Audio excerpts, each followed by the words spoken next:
Out in Sector Bubba 9, past the Cracker Barrel Nebula, we're cruising through the stars in a rusted Winnebago. Good cards on the porch, wearing flip-flops and Crocs, sipping T-Sweet, iced out his warp safe mason jar. How do you wear flip-flops and Crocs? While lighting his pipe, Riker shirts off, grilling ribs with hype. Wesley runs up, tripwire on his foot. We laugh as he trips and lands face first and sub. Beam me up, there's gators in the nacelles. We got Borgs in the barn and tribbles in the wells. We're redneck trekkers, just warping with pride, with a trailer park, starship, and a possum inside. Warp speed, y'all, get it! Worth chugging moonshine, wrestling a raccoon, calls it a glorious hunt under the redneck moon. Troy's reading minds at the poker shack, says y'all feeling shame, and we say yeah, but it's fine with Jack. Data's playing banjo, trying to feel the groove. Emotion chip failed, but he's still busting moves. Dr. Crusher's run 'em backwoods clinic, cure space scurvy with gravy and a biscuit. He'll set lasers to fried with that chicken on stun. O'Brien's got the grill and Jordy's fixing the fun. Q shows up drunk in a camouflage hat, turns a moonshine jug into a warp capacitator vat. Redneck track ain't holding back. Yours got a shotgun posted at the still. Security alert, some Klingons on the hill. Them boys show up, but they ain't looking for war. They just want cornbread and a jam with the boys next door.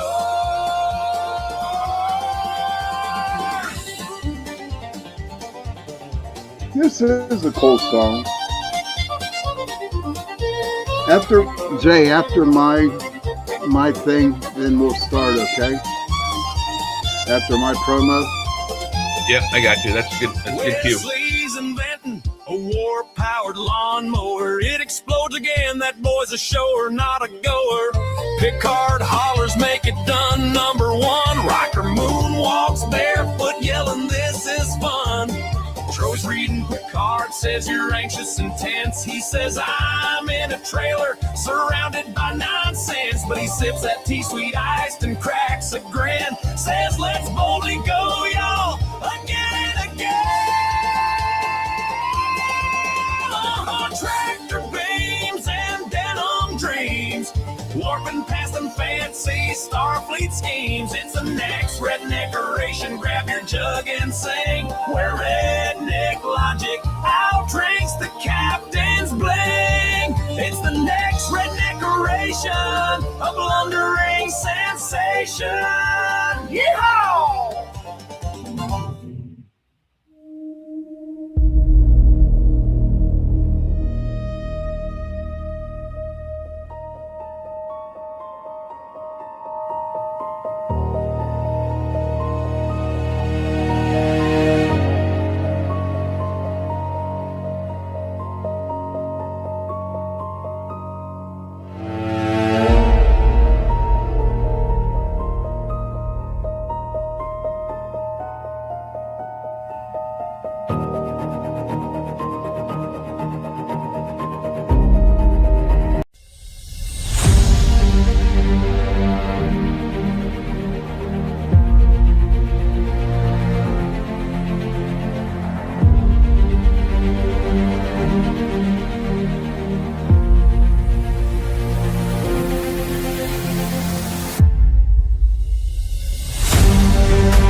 losing my control.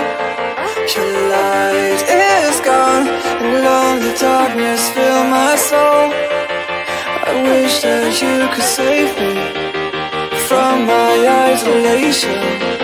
It's way too complicated. Let's start this conversation. Let's start this conversation.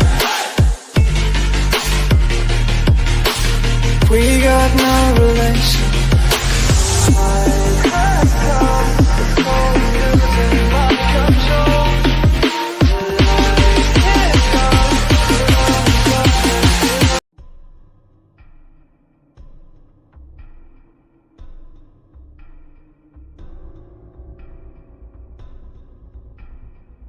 Welcome to Don't Whistle at Night podcast, where Navajo legends echo in the shadows. Darren and Dawn will guide you through the sacred fire of Native storytelling, where the old stories breathe, the unknown walks among us, and voices, long hidden, rise to be heard. And remember, don't whistle at night.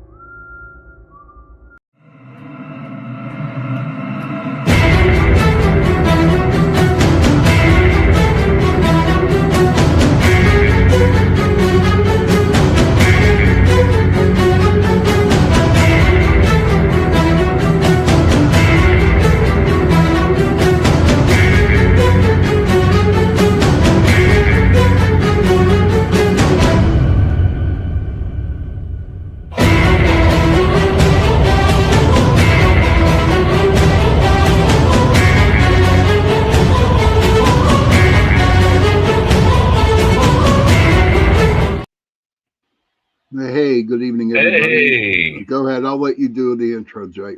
Go ahead. Oh, well, welcome everyone to the chat. Thank you, Sean, for showing up. We are a little late, not too much, but just a little. Joe is still in Los Angeles. Maybe pop in, maybe not. He's busy. But we shall see. Why does the background, it keeps switching the scheme. I wanted to show the background. There we go. Currently, that's going on. That's what happens when you do the background. It stays like that, and then your pictures are when you have it normal. When we did the promos, it went back to this. Yeah. We want to do that for a while. So, let's get into it. What you just got out of work, so I don't know what you've heard yet, but it didn't seem like there was a lot going on with the ceasefire. It seems like it's holding. But I think they have now 36 hours, maybe 30 hours left on the ceasefire to open up the strait, which has not happened yet. Okay. I don't know. We'll see what happens in 30 that's the hours. shaky ground that I'm talking about. Yeah, I mean, it's still crooked because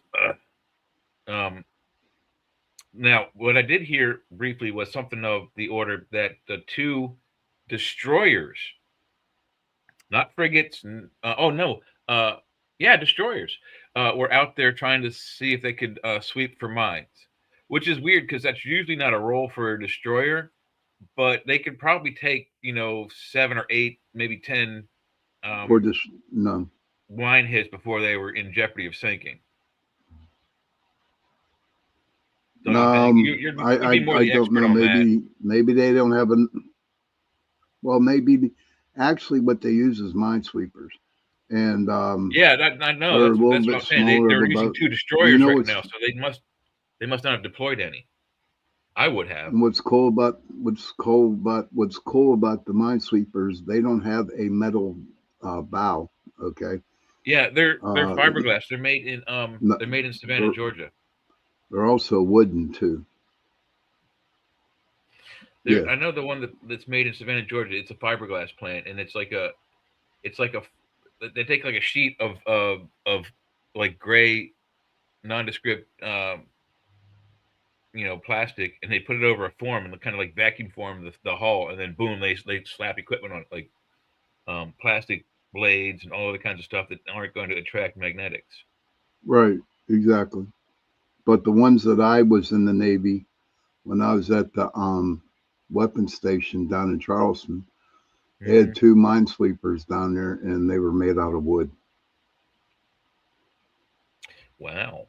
Yep. Well, that won't attract any magnetic stuff either. But No, uh, they're small still, you ships bump too. into them and they still go kaplooey. so, but I think the problem is with also they're not very big, are they? Especially the Well, fiberglass. They're not. They probably couldn't make the trek across. They'd have to be put on another larger vessel and then launched in theater. yeah. What is it? The LHs that carry the Marines and the tanks and stuff like Yeah, that. LHA would have to do it. Yeah, that's why they're probably using the destroyers. Yeah, see, United States I don't Navy know why doesn't he have wouldn't have no done more that. frigates no They, more. they obviously had already put in a package for uh, airstrikes on taking out minesweepers on the island of Karga. They had that package ready to go because it was one of the first things that happened. Why didn't you bring minesweepers? I think that's Ah, either I on don't the know Joint Chiefs who our didn't minesweepers advise or trumping Iran's up on that or minesweepers. what. What now?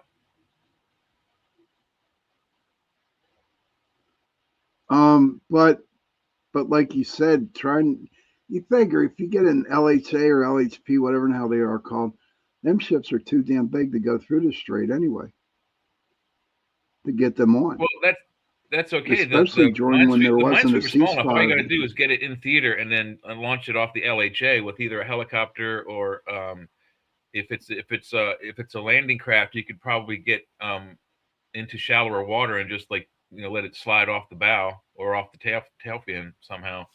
Um, Yeah, but but also yeah, there's no weapons on board the that. logistics of getting it off the boat.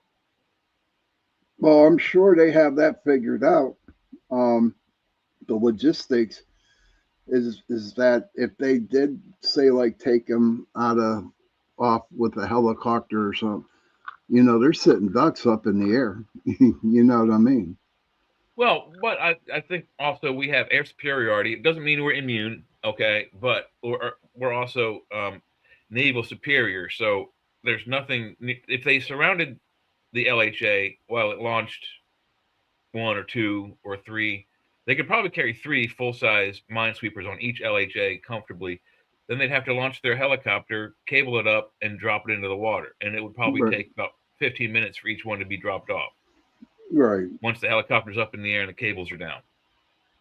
But my fear would be, with them for that so-called 15 minutes in the air. Look how them three F-15s came down at the beginning of the war. Being surrounded by a couple of destroyers and an umbrella of protective firepower from F-18s and other assets in the area, I think they would be okay to launch that. Now, if they launch them inside the strait or inside the Gulf itself, yeah, then they would be in jeopardy. But out in the ocean, surrounded by our Navy, I think they would be just okay, and they would probably be they're probably big enough and strong enough to survive that level of ocean long enough just to get into the strait where it's more shallow, right. and That's that's where they very need to close. be. They're Hmm. not going to help us right now. I think their main port of call is down in Georgia somewhere, Huh. I didn't know. like Let right me off let me not at Google Kings that. Bay, but nearby it. You know what I mean? Let Kings me Bay is one Google of the that. Seawolf hubs. Let me Google that for a minute here. All right, Where is the Minesweepers built? Slovana, Georgia.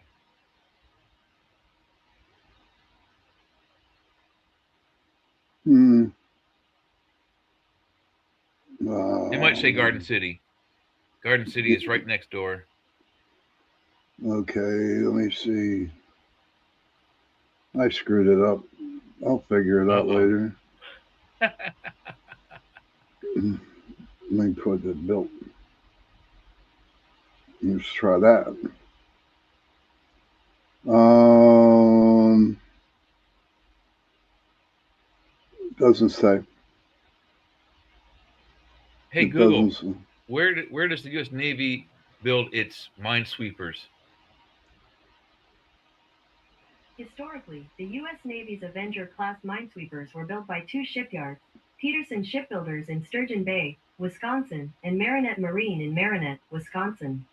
However, the Navy is transitioning away from those dedicated minesweepers to using littoral combat ships, or LCS, which are fitted with minesweeping and mine hunting equipment. Do you want to know which shipyards build the LCS ships? No. Okay, so they no longer build the ships. But I know that there was a shipyard in, it was either Garden City or might even be Pooler, one of the suburbs of Savannah, that got the contract to build the fiberglass hulls. And they just built the hulls. They didn't put anything else on it. They just built the hulls and they delivered them to the Navy, which put the equipment on it. And it was But in the mid '90s, I think, and they got the contract to make those minesweeper hulls. right. But it seems that they're now using destroyers and frigate class, actual combat ships with minesweeping capabilities to look for these things. So that's good. Here, The minesweeper, if a minesweeper does actually trigger one off, it will. I mean, the whole ship is gone, even the crew.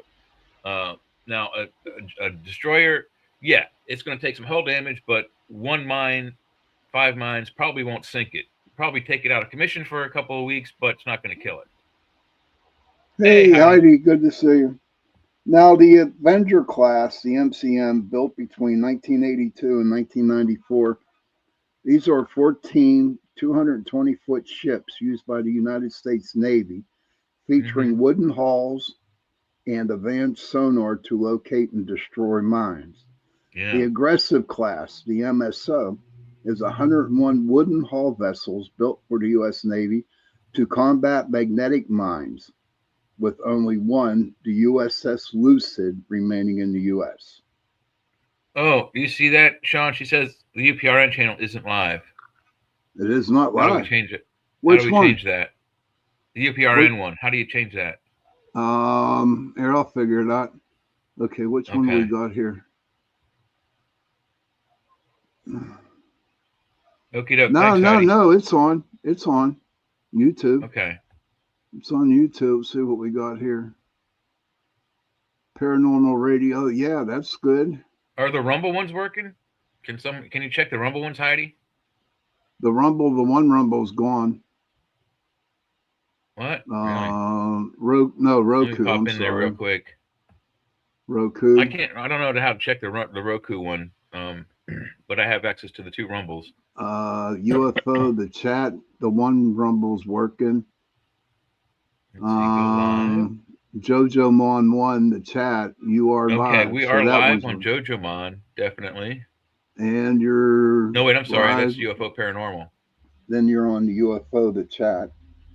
If Yeah, you go it's up on. to all them little circles on top, right, Jay? Okay. Yeah. Hit the arrows, dude. Hit the arrows. And they'll show you what's on.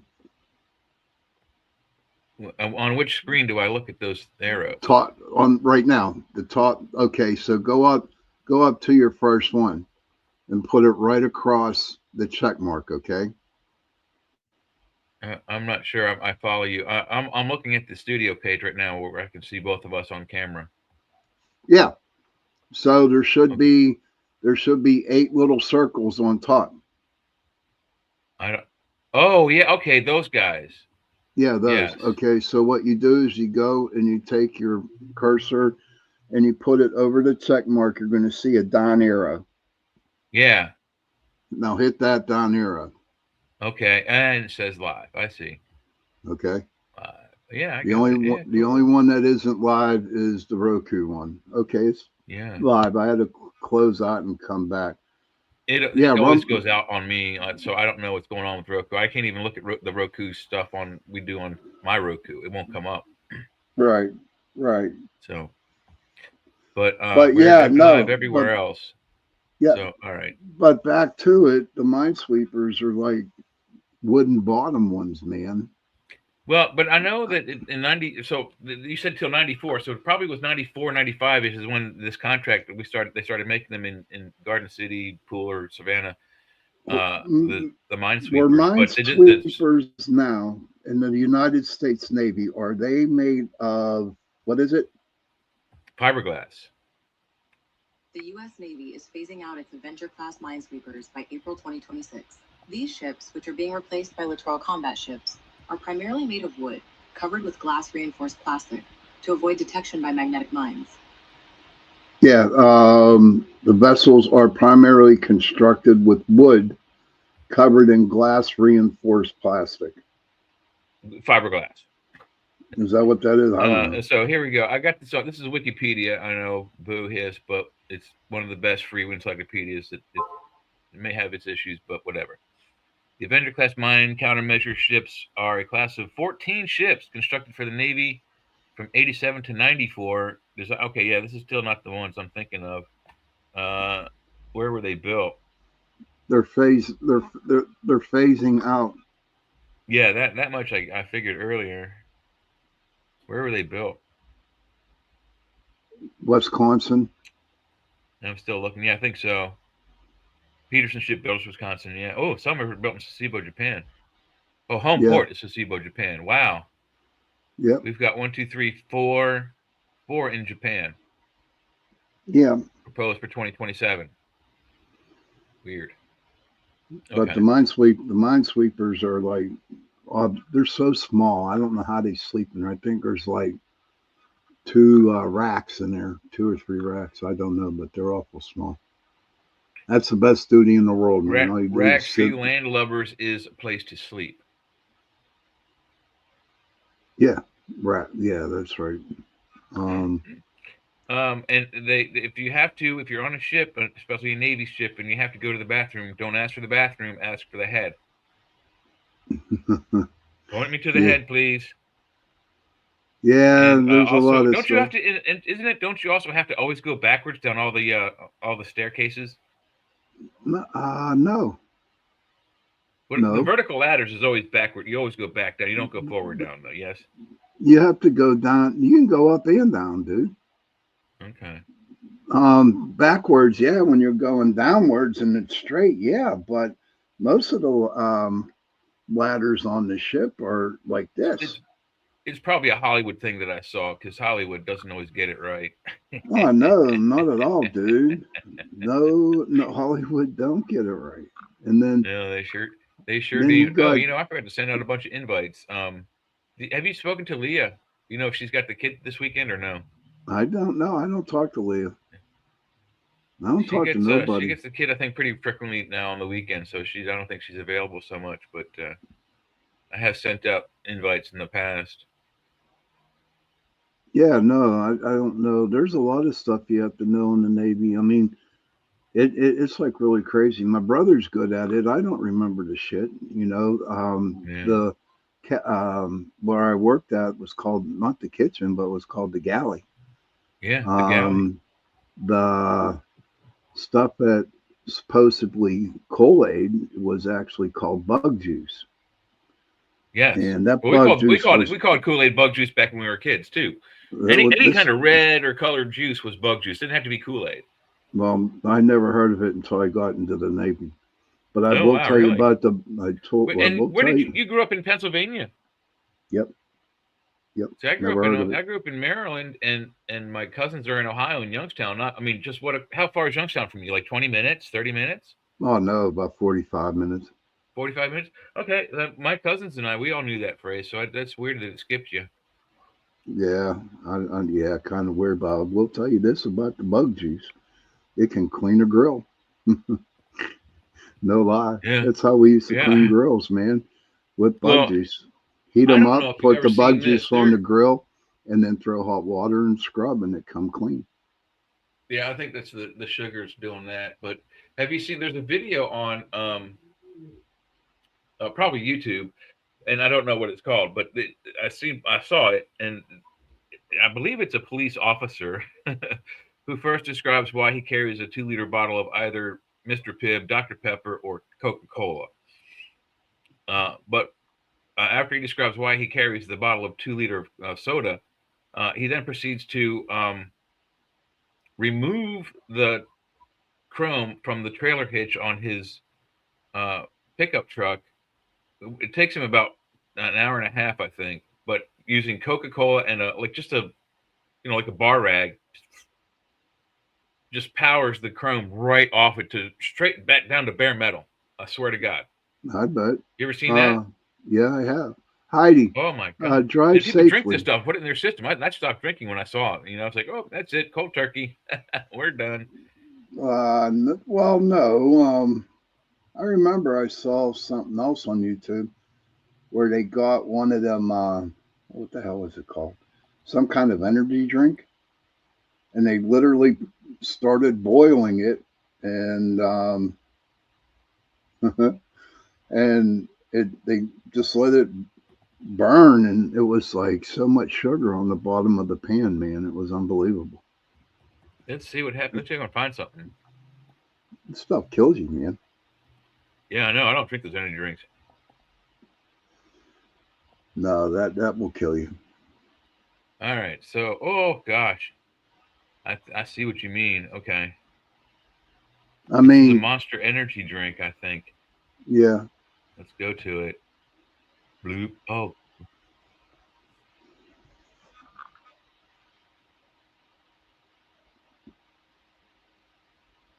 Wow. Okay. Yeah. Oh, yeah. I don't know if I can start it over, but we can start in the middle and it'll automatically replay. I mean, that's, wow. How did you hear about that? The boiling of an energy drink. I saw it on YouTube. Oh, you just saw it? No one told you about it? No, it was a while back. Oh, I see. It was a while back. Is there a way to make you full screen? God, I wish there was. Oh, yeah, there we go. Poured onto a hot spoon, the liquid doesn't immediately start boiling. It over again. Boink, boink. Have you ever wondered what would happen if you boiled Monster Energy dry? Can you hear When it? energy drink is poured onto a hot spoon, the liquid doesn't immediately start boiling. Instead, it gathers into a rounded droplet that rapidly spins across the metal surface, forming a strange, constantly vibrating shape that looks like a UFO. As the liquid heats up, the water gradually evaporates and the concentration of dissolved substances, mainly sugars, taurine, etc., continues to increase. The liquid transitions from thin to viscous, while its color changes from light yellow to deep brown, and caramelization begins to occur. At the same time, because the drink contains amino acids such as taurine and sugars, the Maillard reaction also takes place, producing a rich, roasted aroma. Finally, under high temperatures, the organic substances undergo dehydration, carbonization, and combustion. The gases produced become trapped within the extremely thick, sticky material, causing it to puff up into a porous, foam-like structure, leaving behind a sponge-like black carbon skeleton. Have you ever wondered what would happen if you boiled Monster Energy dry? Wow. Yeah, that's why I won't drink the Monster drink. Wow. Well, and they for a while they were selling this stuff in the bars. This is Monster. I don't know if they were doing it with Monster, but the big one, Red Bull, they were selling it in the bars with vodka and gin and making different mixed drinks, and sometimes some high powered, like a high powered drink would be like a Long Island iced tea, which contains one shot of 7 different liquors, including tequila and 151% rum, or 151 proof rum, which is like 80, 90 proof. It's pretty strong stuff. But people were having heart attacks.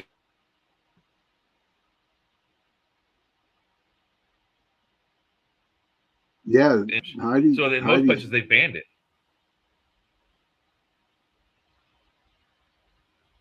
And Heidi says that she used to drink those all the time. I never did like them. I never did like them. Now the only really quick, if I want an energy drink, is that I drink a Mountain Dew, and that puts me out there somewhere.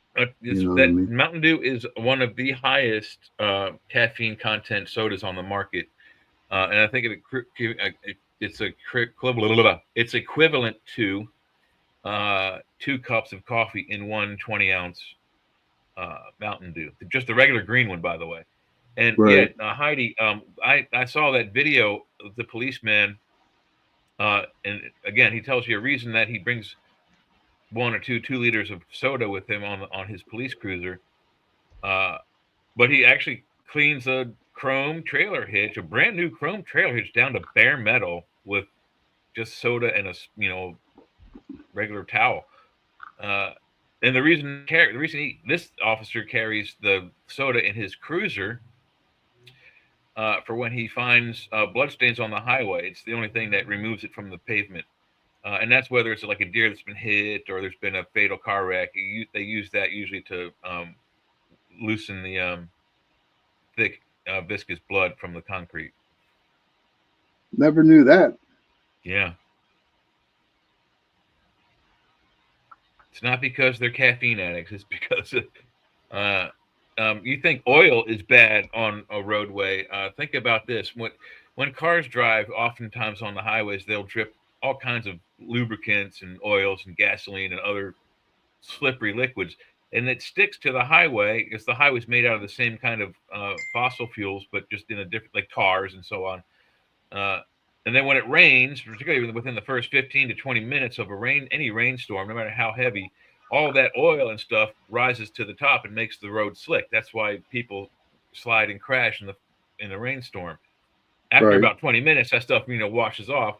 But blood stays a little longer because it's heavier. It's made out of iron. It's got it's one of the heaviest metals on it, so it stays below the oil and it stays on the highway a little longer, maybe 20 minutes, 30 minutes, 40 minutes. So they really need to clean that stuff off, especially if there was a multiple car fatal accident with multiple dead bodies all over the place. Imagine 16, 18, 19 pints of permanent oil on the highway. Imagine the car accidents after that. So there's only one way to clean it off, and Coke is one of the fastest ways to do it. I did not know that. Yeah. That seems pretty interesting. Gross I know. trivia, but that's it. Yeah, Coke takes off battery acid. Yeah, so it'll do that too. Coke's Yeah. powerful, man. That's why I don't drink Coke. Yeah, I don't I drink saw that video Pepsi. and I immediately I stopped don't- drinking soda. It was like cold turkey. Yeah, and I don't do none of that. The only thing I drink is iced tea, unsweetened. It's the only thing I drink. I don't like it, and I kind of figure out why. It's really weird. My body's weird because if I drink caffeinated stuff like coffee or iced tea before I go to bed, I fall asleep easily. Now, if I drink decaf tea or decaf coffee, I'm up all night. I got the jitters. Yeah, I just drank my first cup of coffee in a long while. It was an extra large. So I got a little bit of the jitters because I put 12 sugars in it too. But on 12 top of that- sugars. Yeah, well, Holy it was a huge cup. I didn't know how much to put in. I was just gauging it. I don't dislike bitter coffee, but if I can unbitter it, I got to find the right amount. So, I think 12, maybe it was 14. 14 sugars. I'd be in the hospital, dude. Might have been 16. I don't, but yeah, I might have to cut it down to like 12 or 10. Wow. I put milk in my And look, coffee. the coffee's just there for color and a little bit of caffeine. That's all it's in there for. Oh, no. Otherwise, it would just be straight warm sugar. I water. mix mine with milk. That's how I do it. There was milk in that too. Yeah, I don't drink. Yeah. Do you remember Airplane? The movie Airplane. Yeah. The little boy and the little girl that they're flying together. The stewardess comes by and asks the little girl, "How do you like your coffee?" And she goes, "Like I take my men, hot, Mhm. strong, and black." And the little boy is like, "What the fuck?" that was a good movie, man. Hands down, one of the funniest. It's a sight gag joke that's one of the funniest on the planet. Well, I'm glad you made it home, Heidi, nice and safe. I'm Yeah, glad thanks. you made it home. Awesome. Yes, he made it home. Yeah. So I'm happy she made it home. We can get that stupid video out of there. Yeah, that'd be good. Why was that still up there? What? No. Nothing's up. I'm looking on some books on current U.S. Navy hardware, particularly weapons. And there's only a few things here on the Amazonian website. There's Jane's Guide to Guns Recognition recognition handbook, military helicopters, tanks, and combat vehicles. But no, like infantry weapons, combat fleets of the world, that might have weapons in it, but that's only for 1993, and it's like thicker than the Bible. Huh. That's crazy. I thought she had books like all kinds of, like there were like these, all of these have different colored covers, but she used to have like these, I don't know if they were regular standard size hardbacks, but they were hardback, navy blue.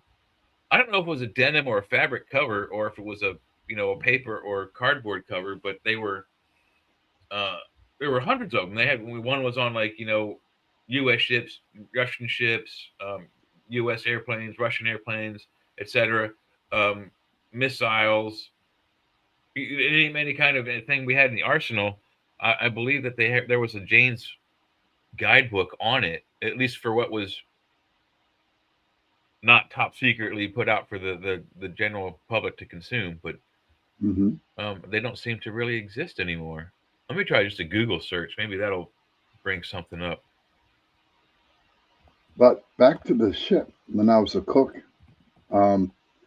we pulled into Australia, and it was so rough. The seas are so rough down there that we had to go and anchor out and go in the next day.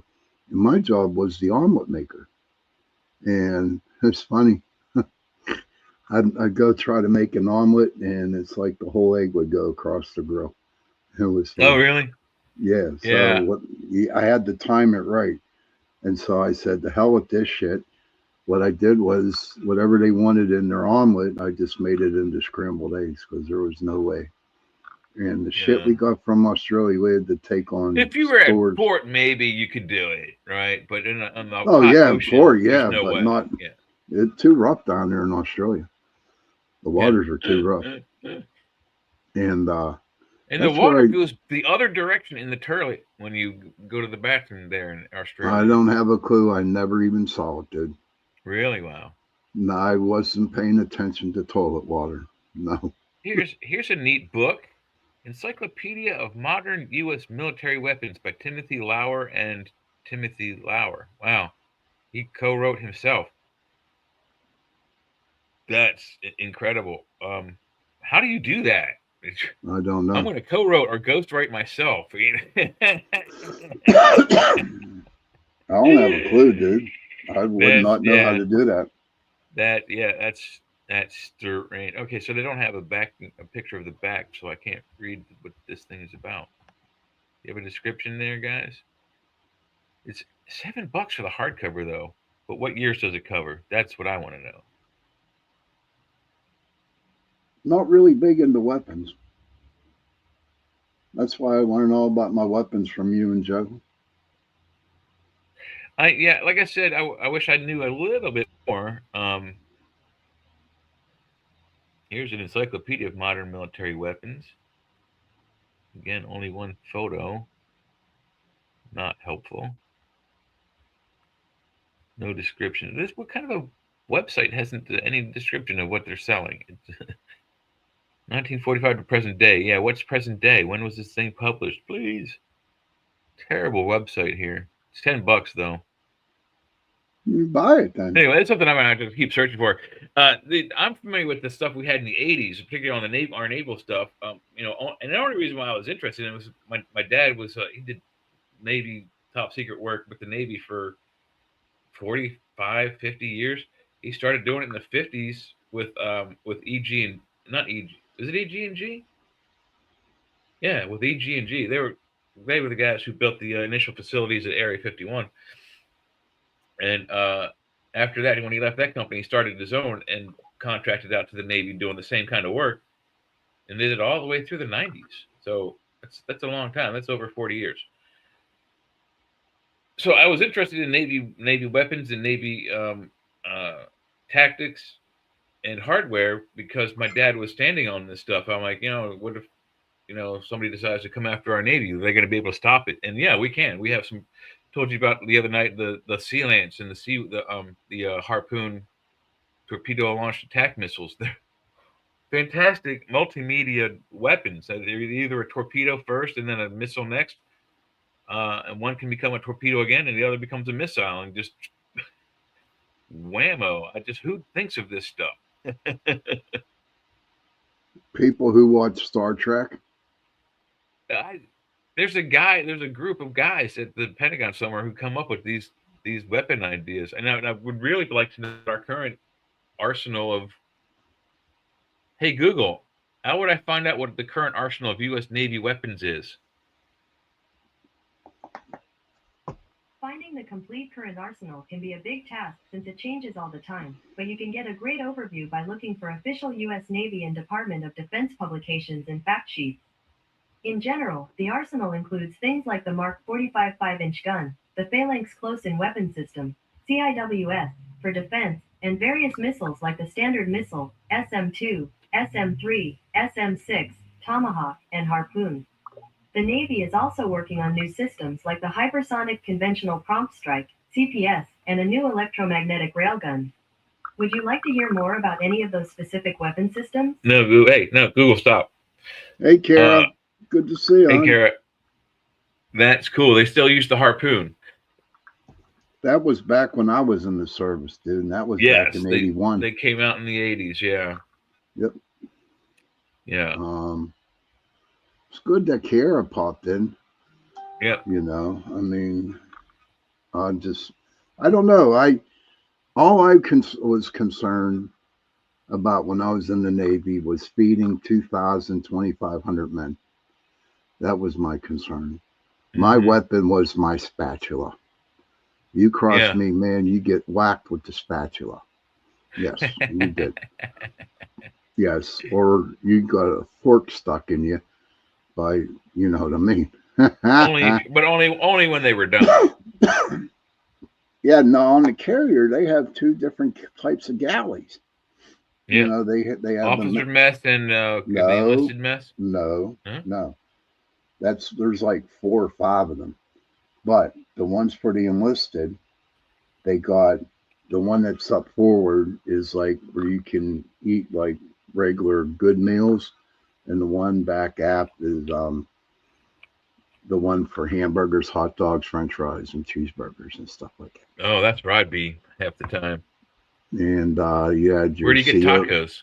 Same place where the hamburgers and hot dogs are? Yeah, you can get tacos there. Yeah, you always had a good meal waiting for you at the main galley. Yes. We used to cook our vegetables. They used to come in freeze dried. And what we would do is open up a can, okay, and they come in little pucks, and we would put them in a pan and throw them in the steamer, man, and it became green beans, man, and they were like pretty good. Then we had to use powdered eggs. That was something. Heard about the powdered eggs in the military, yeah. All you have to do is add milk and sugar, man. You're good to go. Then you had powdered milk. No, not from what I've heard. You're not. Nothing against you. Just every military guy I've ever had a conversation with that mentioned powdered eggs, they're like, there's no comparison. It's like if you're hungry, you eat them. Yeah. I've had them, to be honest with you. Then that you really can't tell. They're a little more mushy than regular eggs, but oh well. And I know when we were in Australia, we had to take on stores. Instead of giving us ground beef, they gave us kangaroo meat. And that was real gristly. That was terrible. And then instead of giving us regular cow milk, okay, they gave us goat's milk. Okay. And that was gross. Yeah. I don't know where pasteurized, does it? It's probably straight goat's milk too. But what really got me was the kangaroo meat, man. That shit was terrible. Oh my God. Well, McDonald's and maybe Wendy's too, I think, got in trouble for using kangaroo meat back in the 80s. Remember that all fiasco? I thought it was horse meat. Both, actually. But the best thing that ever happened to me down in Australia is I got to hold a koala bear. Oh, that's cool. Yeah, and I fed it a eucalyptus. Wait, Eucalyptus. yeah, they were like really really cool, man. So I had some. We were only in Australia for a couple of days, so we really didn't get the opportunity to go out. But Right. but I was one ship I was on. We were in Diego Garcia, and oh my God, the food was good.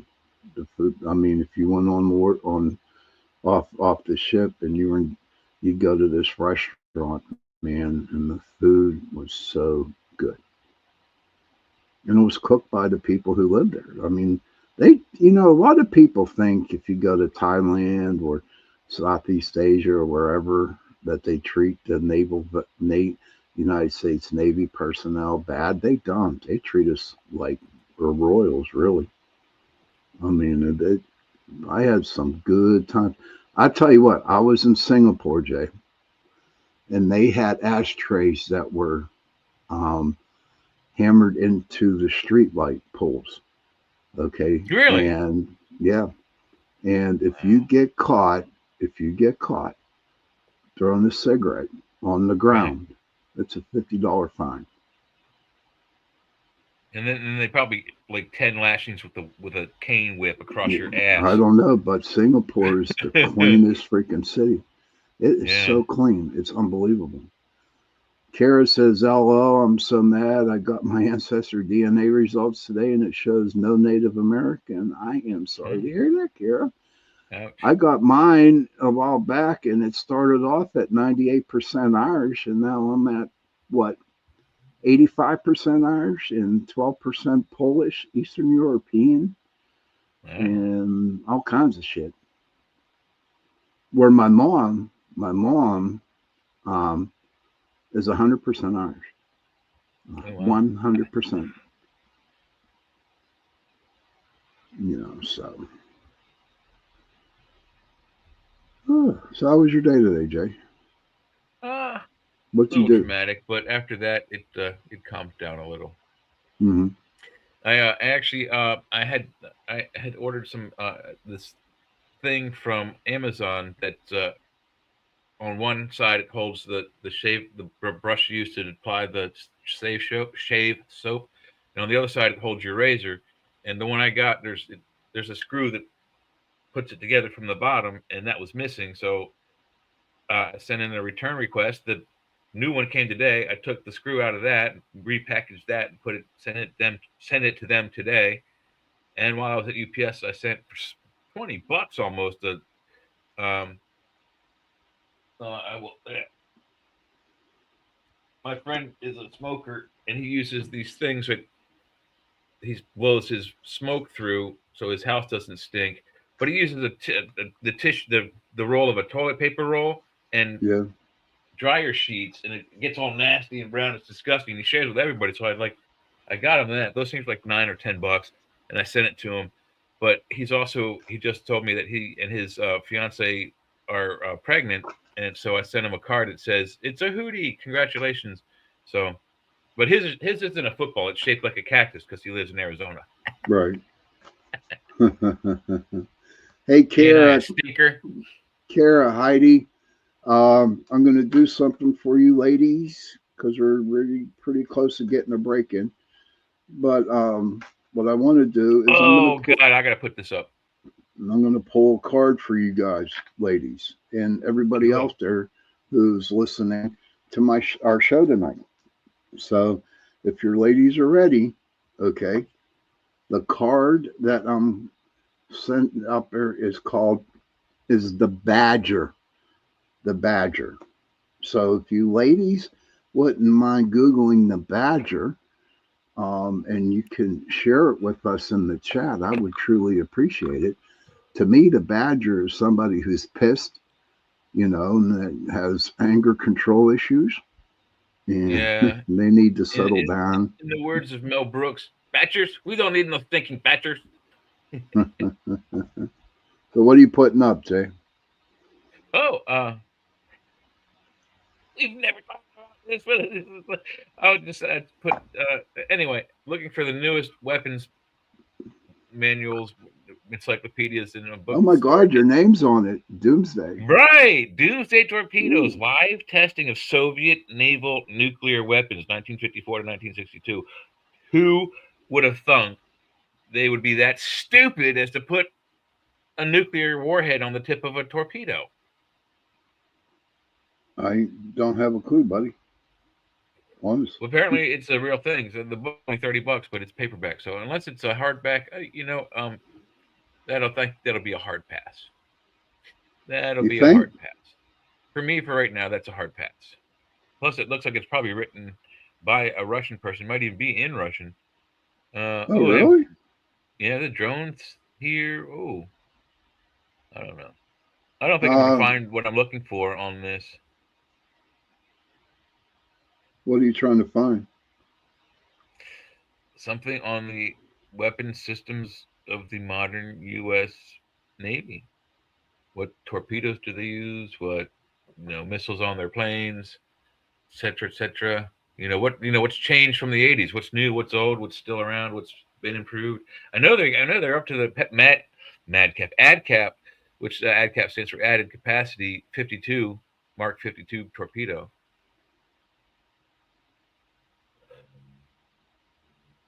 I'm trying to find. Oh, yeah. Okay. Here, I'm going to send you a song. All right. Oh, are we Okay. at break time? Oh, wow, we are, aren't we? Yeah. Hold on. I'm going to be sending you this song to play. Oakley Duckling. Yes, we always have special deals going No, on. what the hell?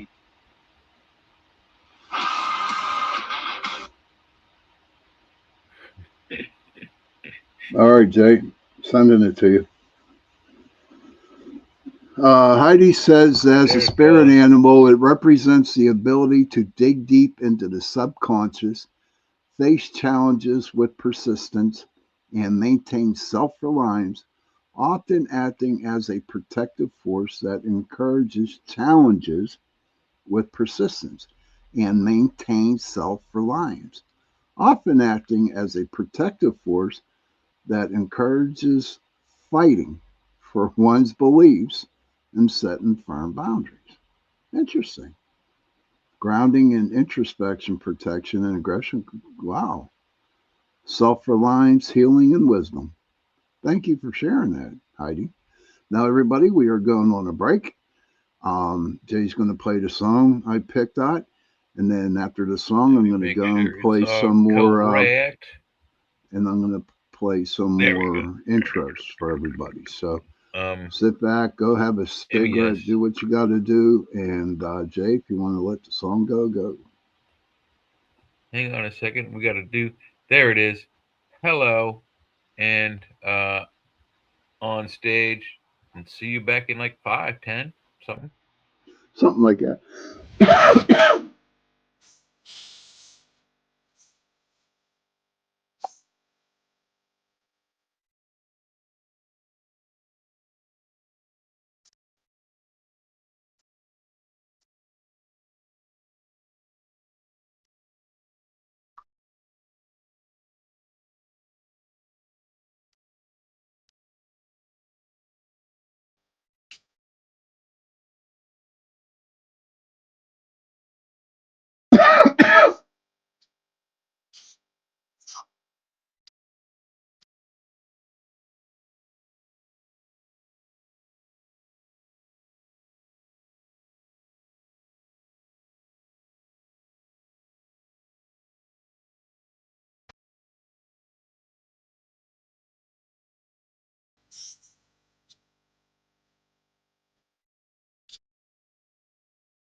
Meet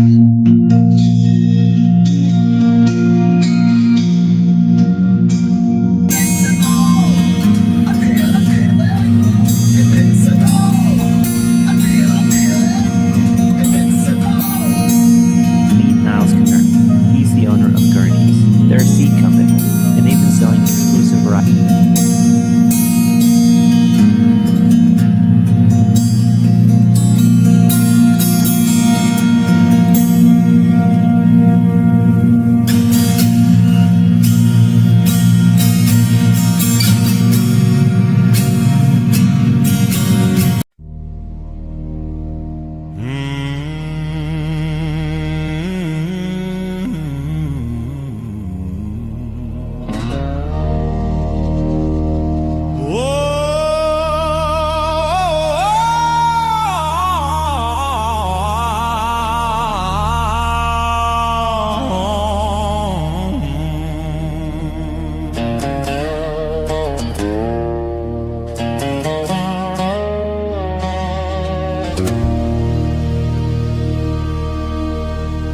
Two real cryptid legends doing what they do,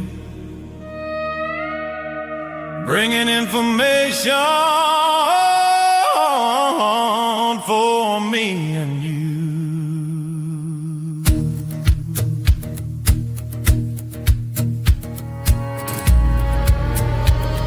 Ron Moorhead and his Sierra Sounds, Daryl Denton, the Tennessee Bigfoot Man, along with Michelle Desrochers, bring adventures across this land. So much information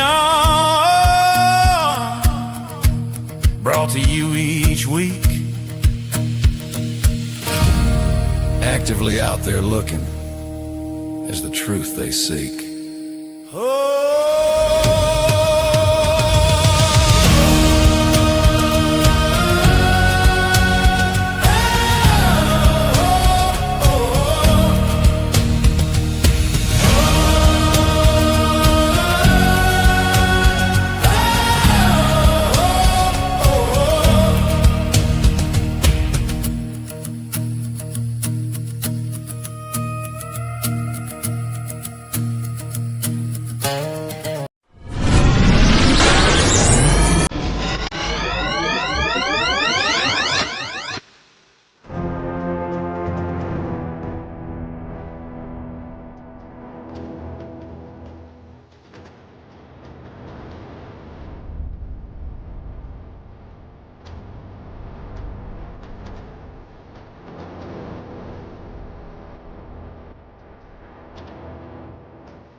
Hey everybody, welcome back to the chat tonight.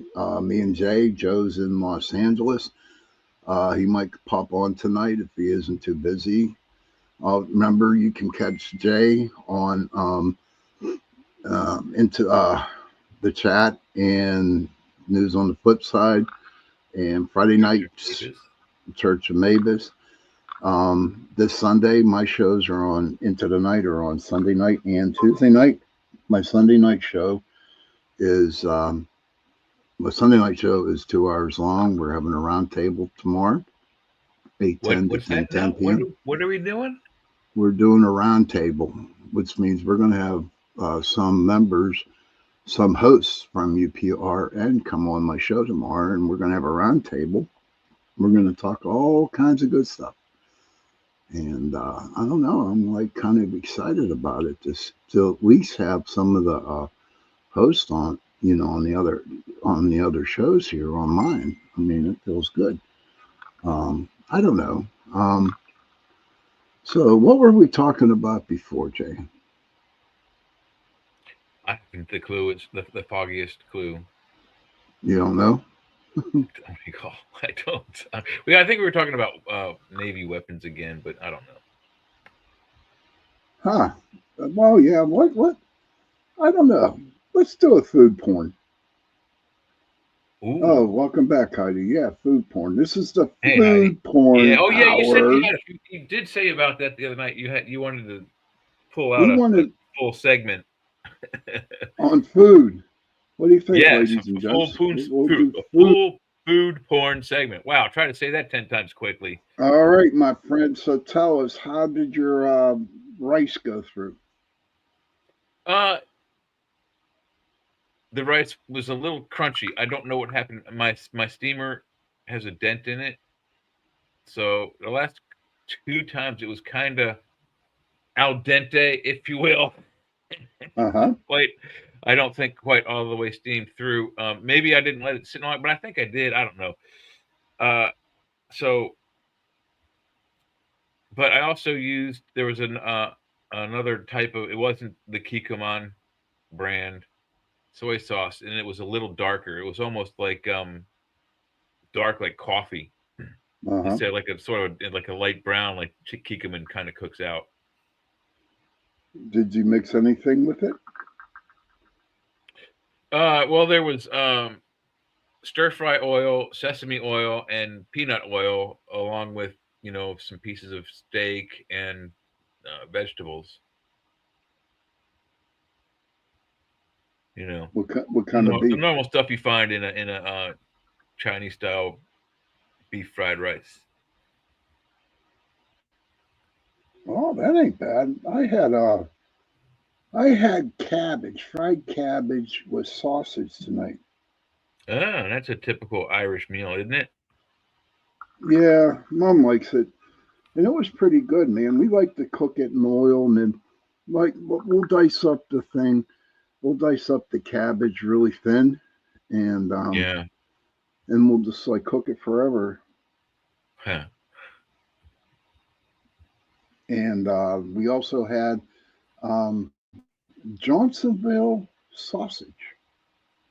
We had Johnsonville sausage. I've heard of it. I'm not a big. I don't care for sausage links, but I do like sausage patties, which is just a much larger link. I mean, but it, you know, but this like, was they're easier to mix with like your eggs or your pancakes. I mean, come on, who doesn't make a little, you know, cut off 2 pieces of pancake and sandwich a piece of sausage between it, and then scoop up as much maple syrup as you can get. That's like one of the best breakfast flavors on the planet. Yeah, but this is like smoked sausage. This isn't breakfast sausage. Okay, I got you now.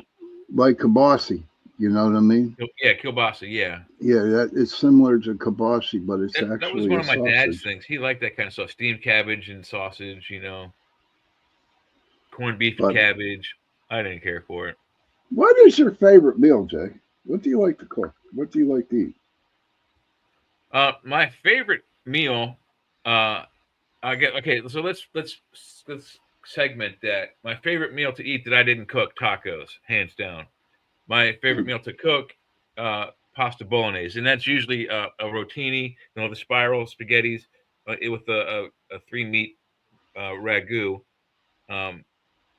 And then sometimes I switch that up. Instead of the rotinis, I'll put rigatonis, which are like the big tubes, and only because Italian food in America is different than it is in Italy. We tend to be a little saucier.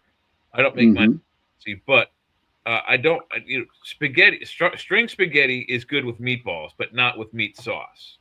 What? Why do you say that? I don't know.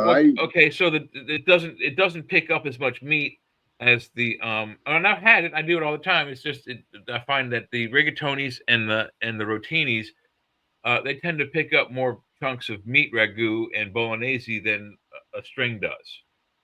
And I know how to spin the strings and on my fork without using a spoon. But I just find you collect more meat in spirals and rotini and tubes, rigatoni tubes. Huh. Well, Heidi says food porn segment. Yes. I've been pondering lately, is Velveeta even the same process? I think it's worse. Although I love cheese, dip in mac and cheese, I get terribly sick from Velveeta. You know what I use it? You know what I use Velveeta cheese for, hon? I use it for trout fishing. That's what I do. I do not like Velveeta cheese at all. It is the grossest of the grossest cheese. It's pretty nasty. I don't eat any of the processed cheeses anymore. I probably got to stop eating processed cheeses on my cheeseburgers. But what I found out about cheese, particularly from my urologist, is that my kidney stones probably are made from calcium. When we do a more in-depth study, we'll know for sure. And they've got some parts of the stone that I just had an incident with, so maybe they'll know. But he said hard cheeses are okay, and liquid whole milk,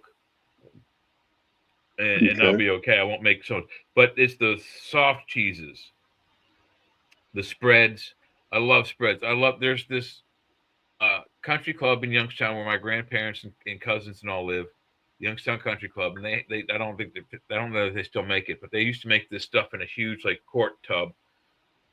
Their Youngstown pub cheese, and it was basically just cheddar cheese mixed in with horseradish, and it's very pungent. But you just spread it on crackers, Triscuits and whatnots. But those kind of cheese things, wine cheese, smooth spreadable wine cheeses are bad for people who make kidney stones. So I'm going to try to start avoiding those, even though they're, a nice smooth port wine cheese that you can spread on a Triscuit is mixed with a port or a wine or a nice liquor is very, very, it's delicious. I love cheese. I like cheese too, any kind of cheese. I like cheese on everything. You ever done you go to the store and you buy a nice big hard Longhorn cheddar cheese or a Colby cheese, nice big 1 pound block, and then you just cut 50 slices and down an entire box of Triscuits with it. I've done that for dinner before. Oh, really? I'm not really a cheese and crackers type of dude. Maybe the Lance cheese and crackers I can handle, but I don't know. It's just too much freaking work, dude. You're hungry and you want some cheese and you gotta cut them suckers down. You know what I mean? I have an excellent cheese knife and I have excellent cheese hey, knife Mark, skills. Eddie, good to see you. Hey, Mark, how's it going? Oh, really? Oh, yeah. The time it takes me to cut a block of cheese, what I do is I open it and I take whatever cracker I'm using and I measure it and I make the block I'm going to cut that wide and make sure that it matches up all the way around, and then I just chop it up one after another. Wow. That's I don't know. What's your favorite cheese?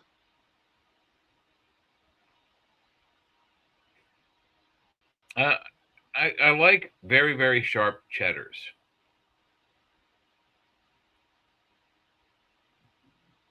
White cheddar? I prefer it to be the orange variety, but I've had white cheddar. Usually the white cheddar, though, is not of the hard style cheese. So the good thing about a hard cheese, like the ones you get in a big wheel, you're like the ones that crumble and they're kind of hard, they last longer. If any mold shows up on any bits of it, you just cut that part off, a good bit of it away from and you can still eat the rest of it. Soft cheeses, if they get mold on it anywhere, the entire block is useless. Yeah. Yeah. I don't know. I like to get that shredded cheese, that Kraft shredded cheese, stick I my love hand shredded in there, cheese. you Yep. know, and just eat a big gulp of it down my mouth, man. Hmm. Oh, hell yeah, man. I'm gonna have to start when I make tacos. I'm gonna have to stop getting the Tex-Mex blend and the taco blend. I'm gonna have to go for the if they have a Longhorn or a sharp cheddar, hard shredded cheddar, then I can use it. But I think because I eat so many tacos, and I used to eat a lot of Kraft macaroni and cheese, the deluxe one that comes with like it's kind of like a Velveeta cheese sauce in a pouch that you mix into the noodles once they're cooked. I think that's what was giving me kidney stones the most because I used to eat that stuff all the time for like from college on. That stuff kept me alive in college.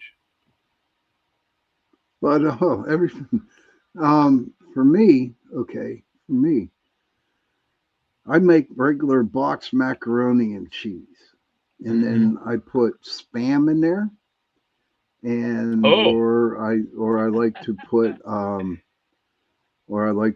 tuna fish into it, and yeah. onions, and then I You know it like to works take good a in it. bag of shredded cheese and just like mix it in and all kinds of shit, and it's You know so it works good. good in macaroni and cheese. What's that? Taco meat, leftover I can taco see meat. that. Yeah, I've also cooked. I've also done cheeseburger macaroni. What I've done is I take they have two sizes. They have the family size Kraft macaroni and cheese deluxe and the regular size Kraft macaroni and cheese deluxe. And I usually cook the smaller box, but I use the bigger box's cheese pots because it's a little bit bigger. And I brown a pound of just straight regular old hamburger on top of a chopped onion, salt and pepper. Once it's browned, I drain it off pretty good because it can get kind of greasy, especially if you use 80/20. And Hmm. then you make the macaroni and cheese and you mix them all together, and it's fantastic. It's really really good. Another thing that makes good with macaroni and cheese is Hormel beef tips and gravy. You can get those in the refrigerated Oh, section hell at the yeah. grocery store. Yeah. Oh my God. So typically beef tips and gravy is usually served over a bed of wavy noodles, but it works better over top of elbow noodles with cheese.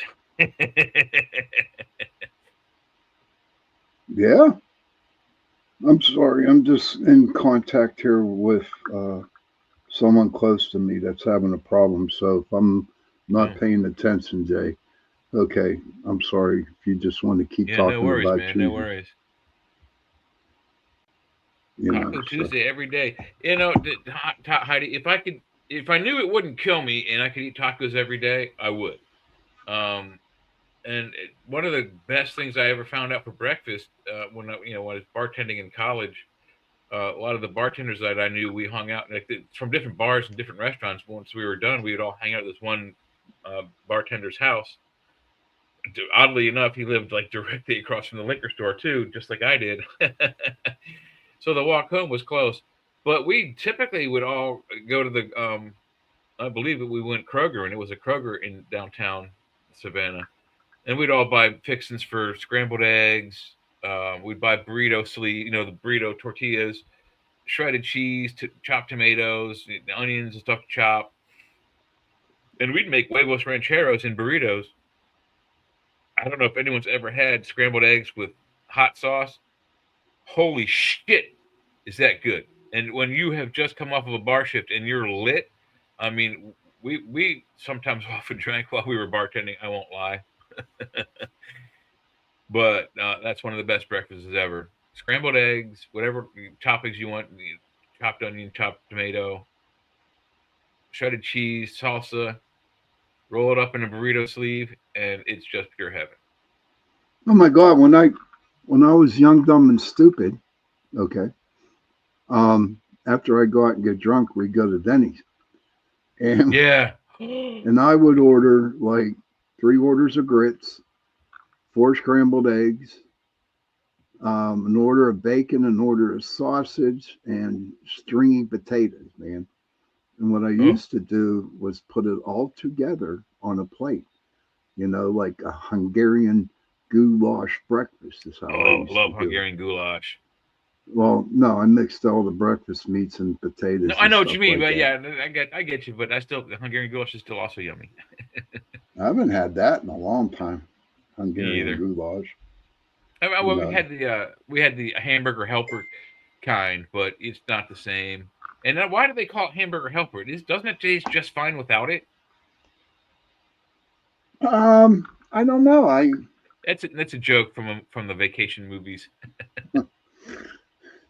You have to tell me it's a joke, dude, because it just it's like goes way over it's my brain. Clark Griswold's cousin-in-law or whatever, cousin Eddie says, I don't know why they call it hamburger helper. I think it tastes just fine by itself. Now I kind of understand that.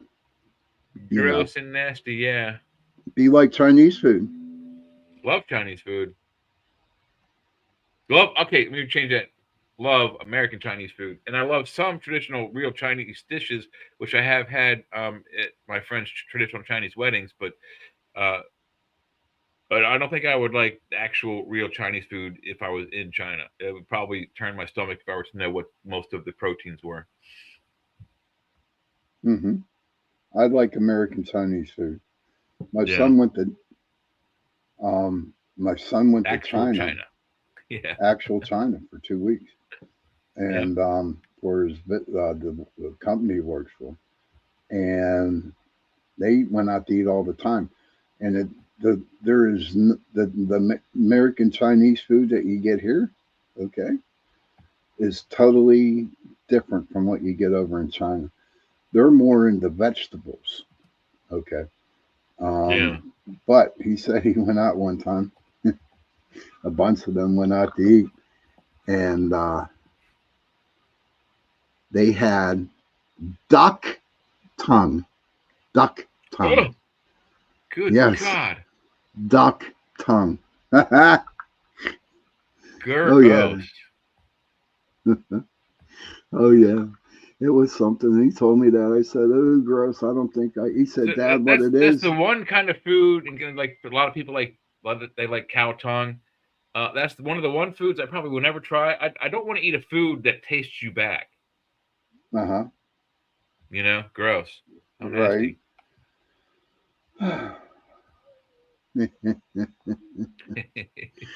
Oh yeah.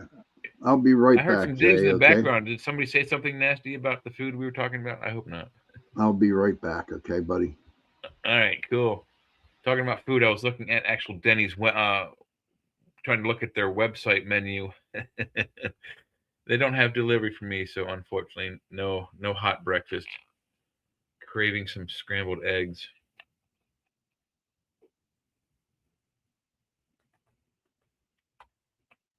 But yeah, no, I see that, Heidi. Now reshred and slice our own cheese. Yeah, I think I might start doing that. Like I said, my favorite cheese is the hard.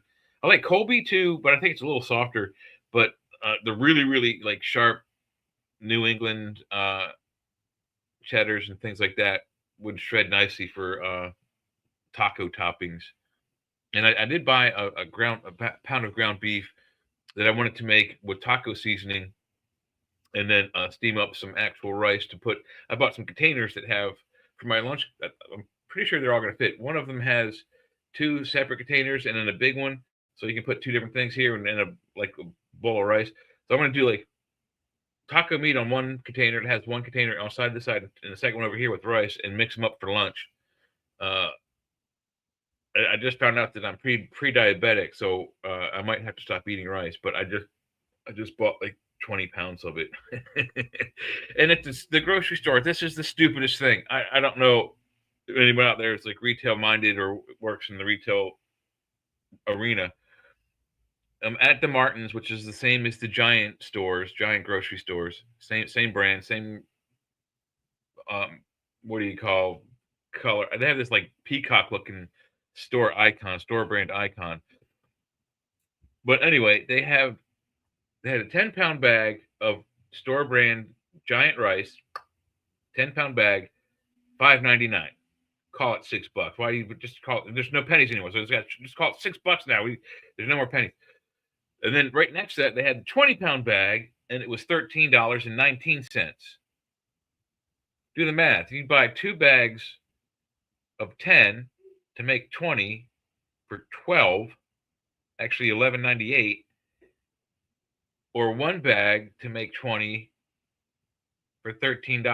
This is the stupidest thing on the planet. It should have been the other way around. But so I bought two 10-pound baggers, and I got this new cool thing that has. I should have made a video of it. You put all the rice in this big hopper. It holds 25 pounds, and I think I have 24 in there now. A little less. I took from, but it has a dispenser and a cup with a measuring cup, and you can push this button and it spits the rice into it. Then I can dump it into a strainer and clean it. So I think I'm going to try eating at least, I guess, I don't know, maybe 2 cups worth of rice a day. Hopefully, maybe that'll keep me from being diabetic. To do just the opposite.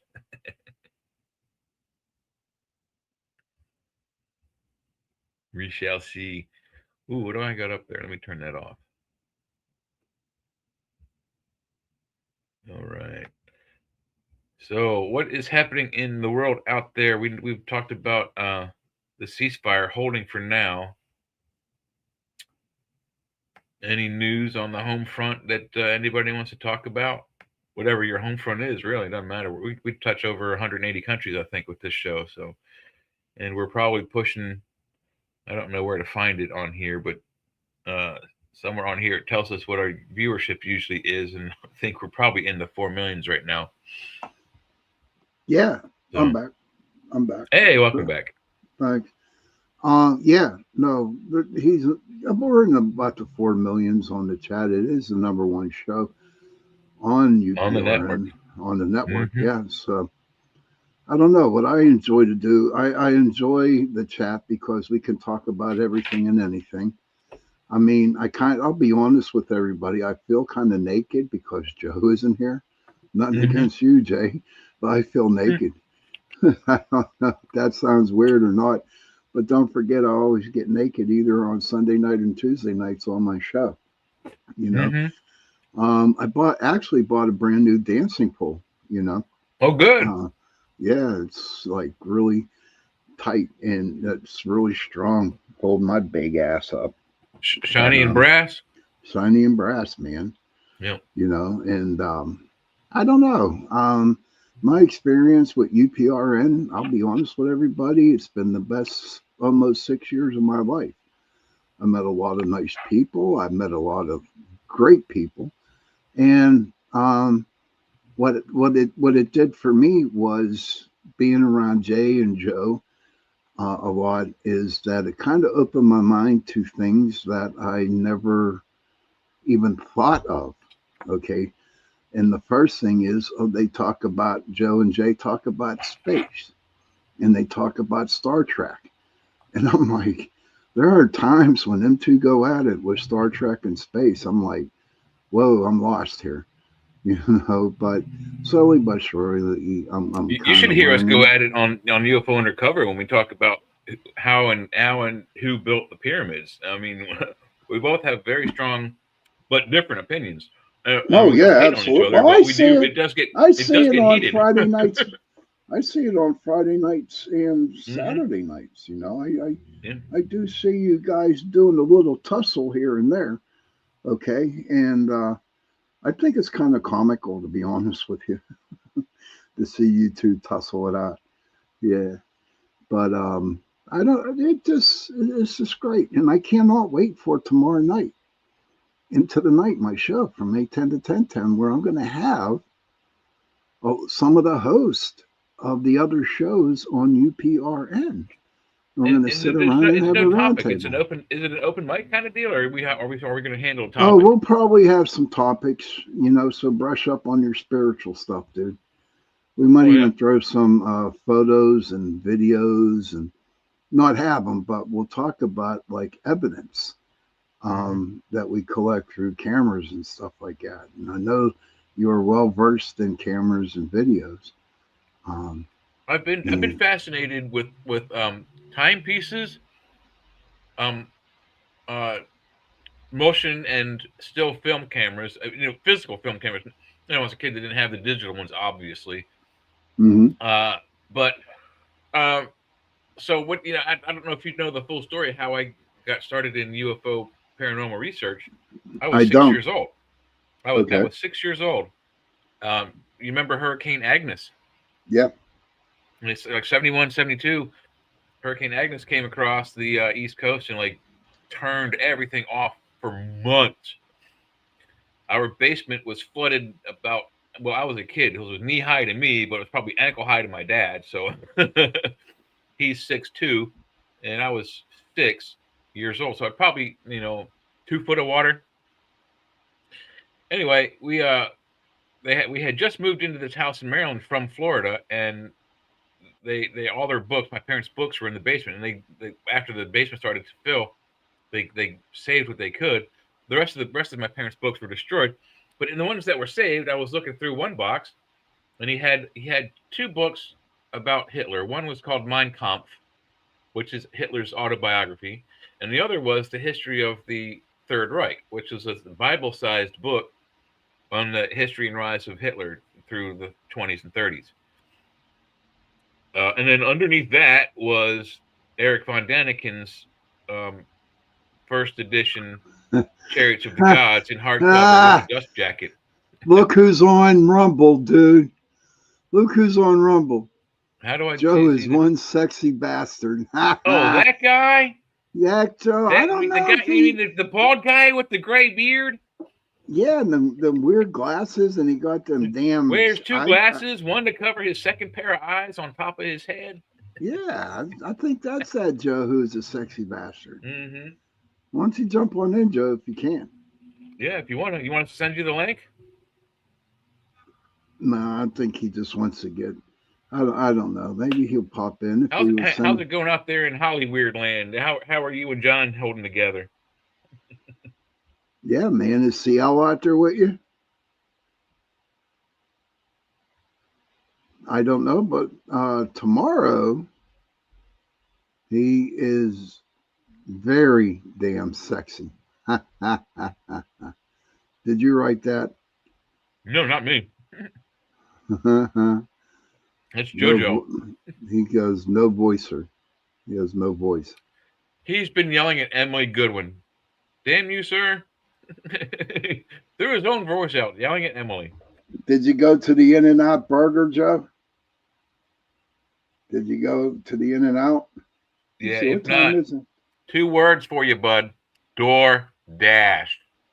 Get you that In-N-Out burger. And I'll be honest with you, when I was in Arizona, my sister's like, oh, you got to try it, you got to try it, you got to try it, you got to try it, blah, blah, blah, blah, blah, blah. Went out and I tried it, and you know what? I was entirely underwhelmed.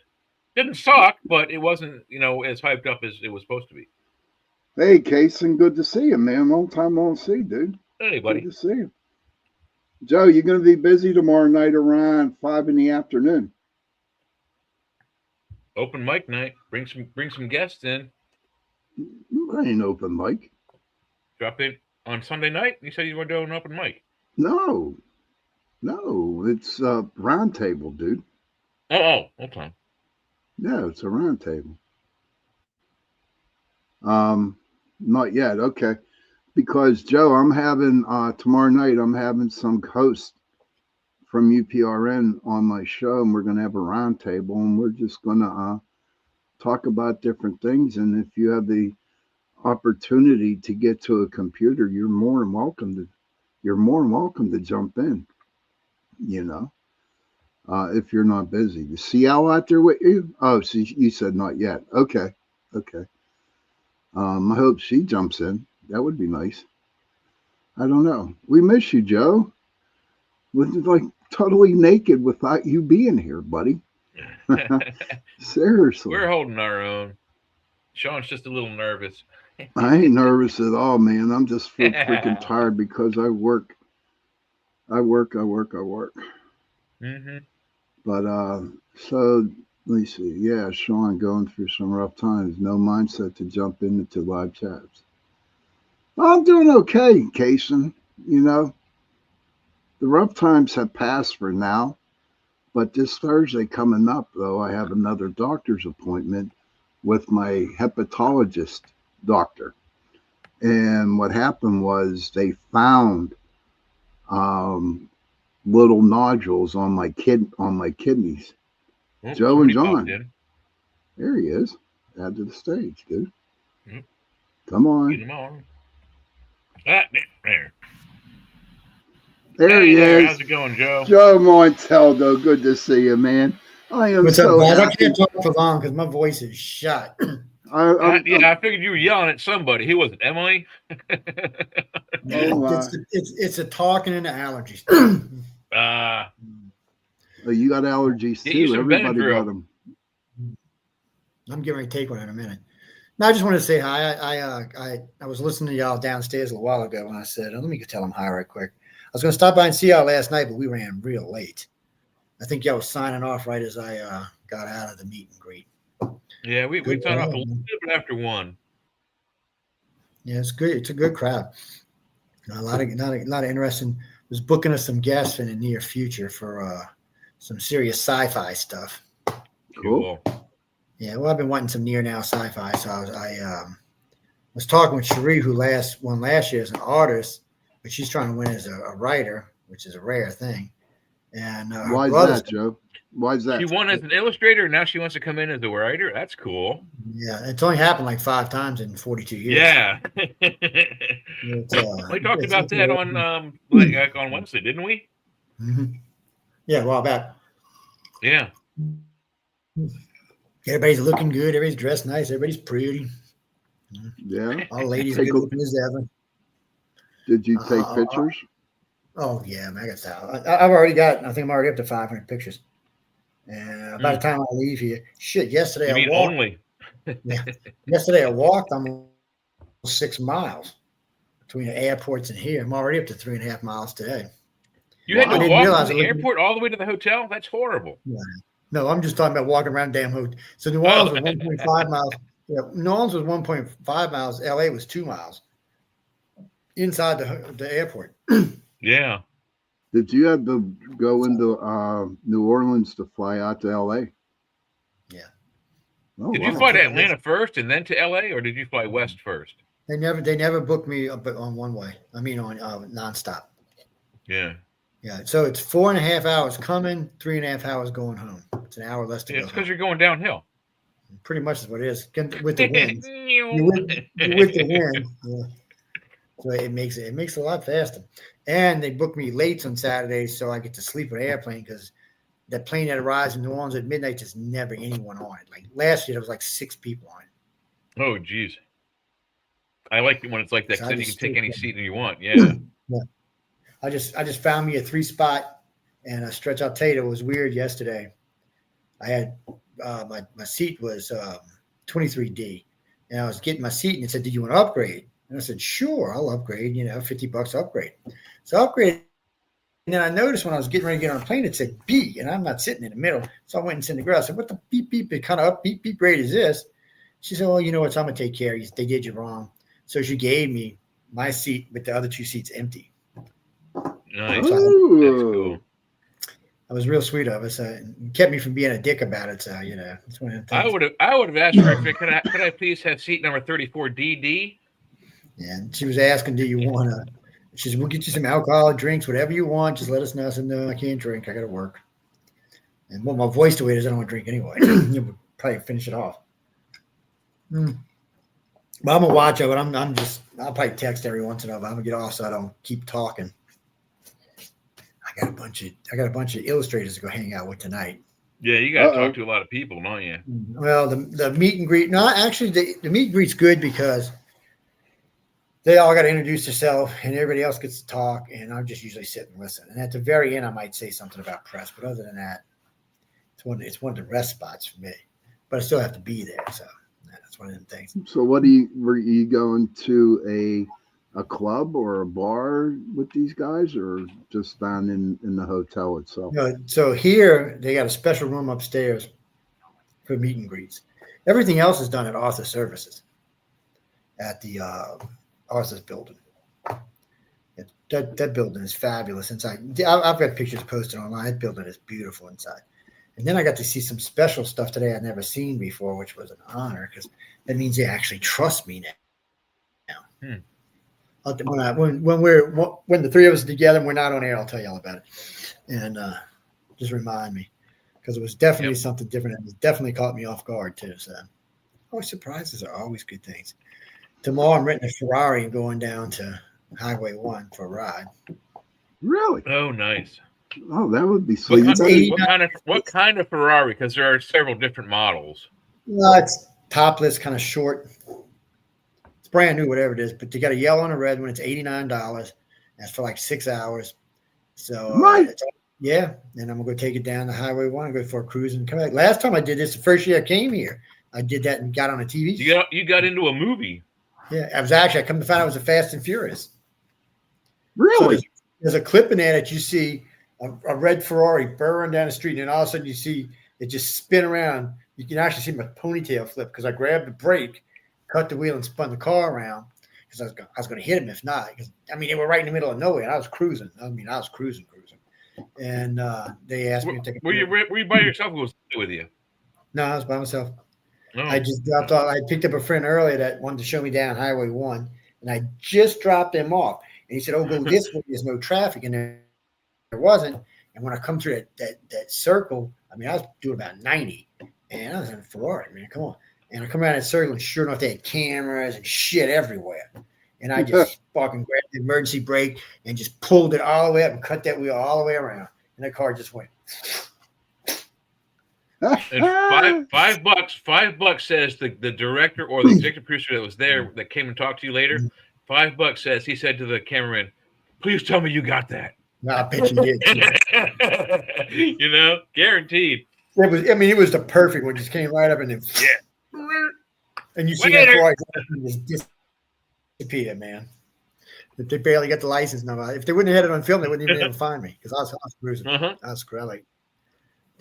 I'll later on I'll take some pictures of them. They're right in front of the hotel, across the street. Okay, yeah, please do, man. When I go down, I'll take some pictures of them. There's a yellow and a red. Matter of fact, there was 6 people booking them when I coming back from off the services. There was a bunch of kids in them. I'm thinking, y'all letting them kids in them cars? Oh, Jesus. We have a store like that in Frederick that does something similar, but it's machine guns. And I want to go down there and rent a P90 and just take a target and go and cut it in half. Are you eating good, Joe? They're pretty cool. So I got last night I ate a chicken club.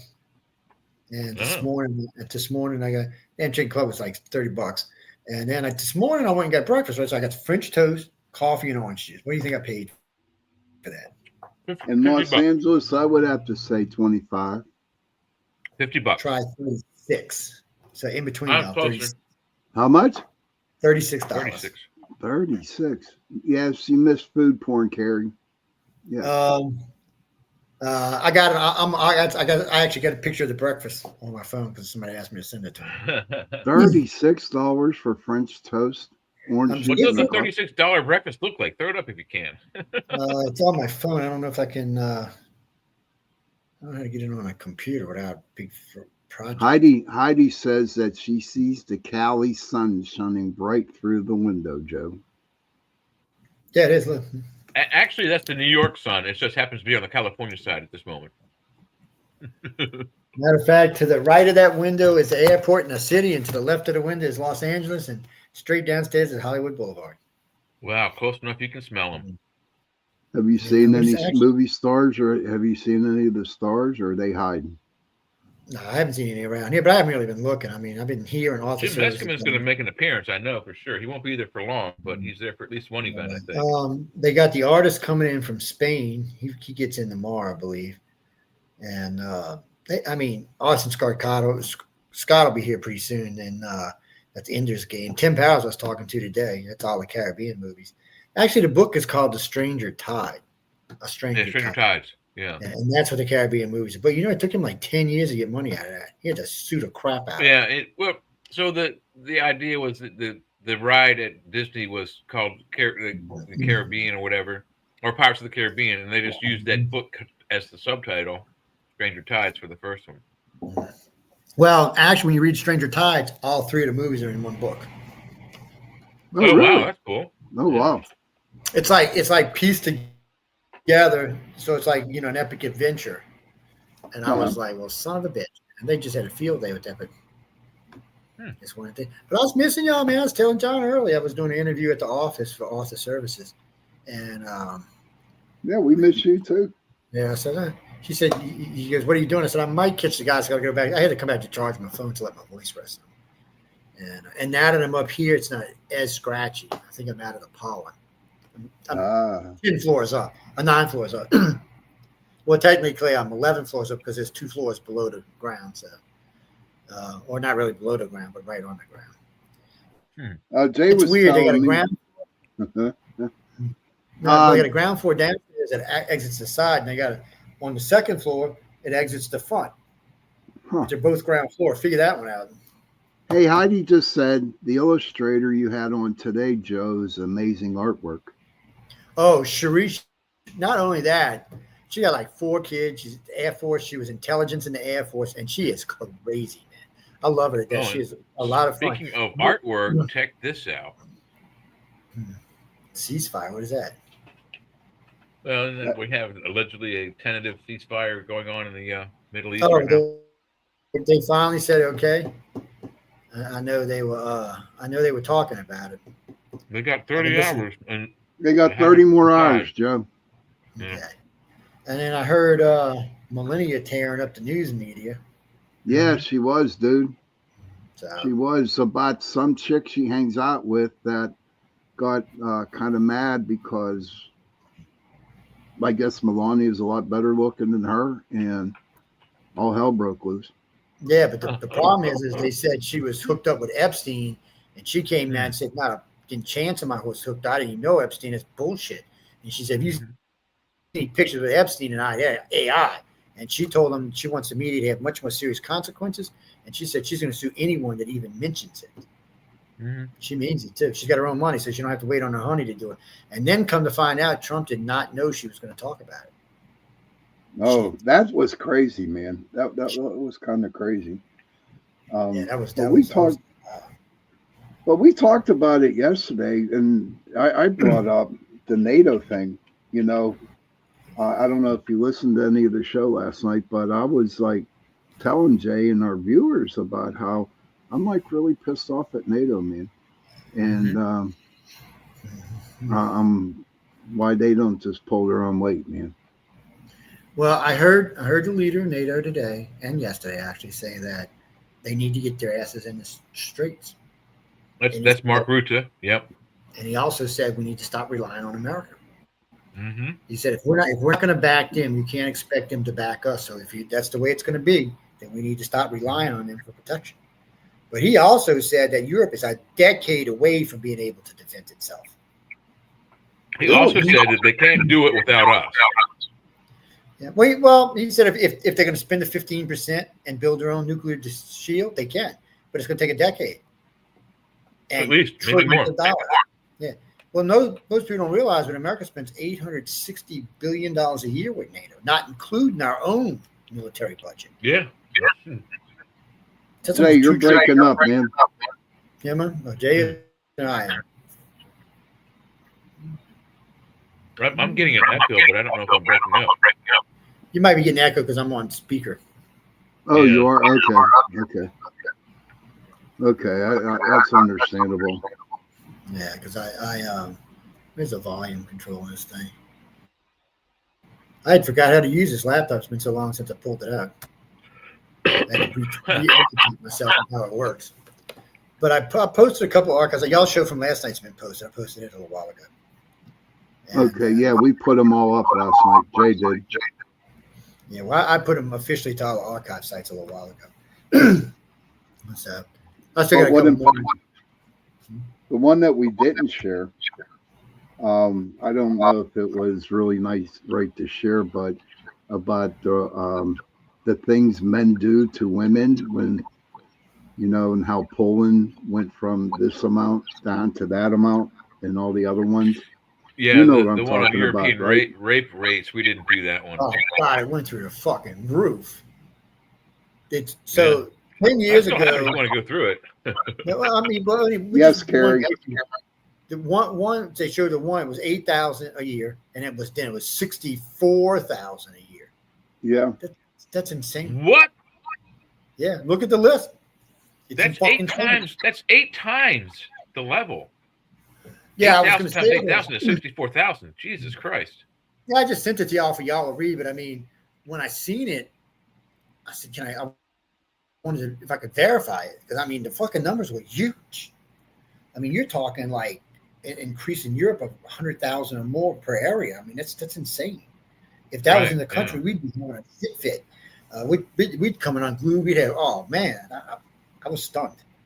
But they say there's barely a hissy fit going over the few people that have been raped and killed by illegals here. Yeah, but rapes here in the United States are near that high. I mean, that's outrageous. Still, though, they're not being talked about. They're being brushed under the table. That's the problem.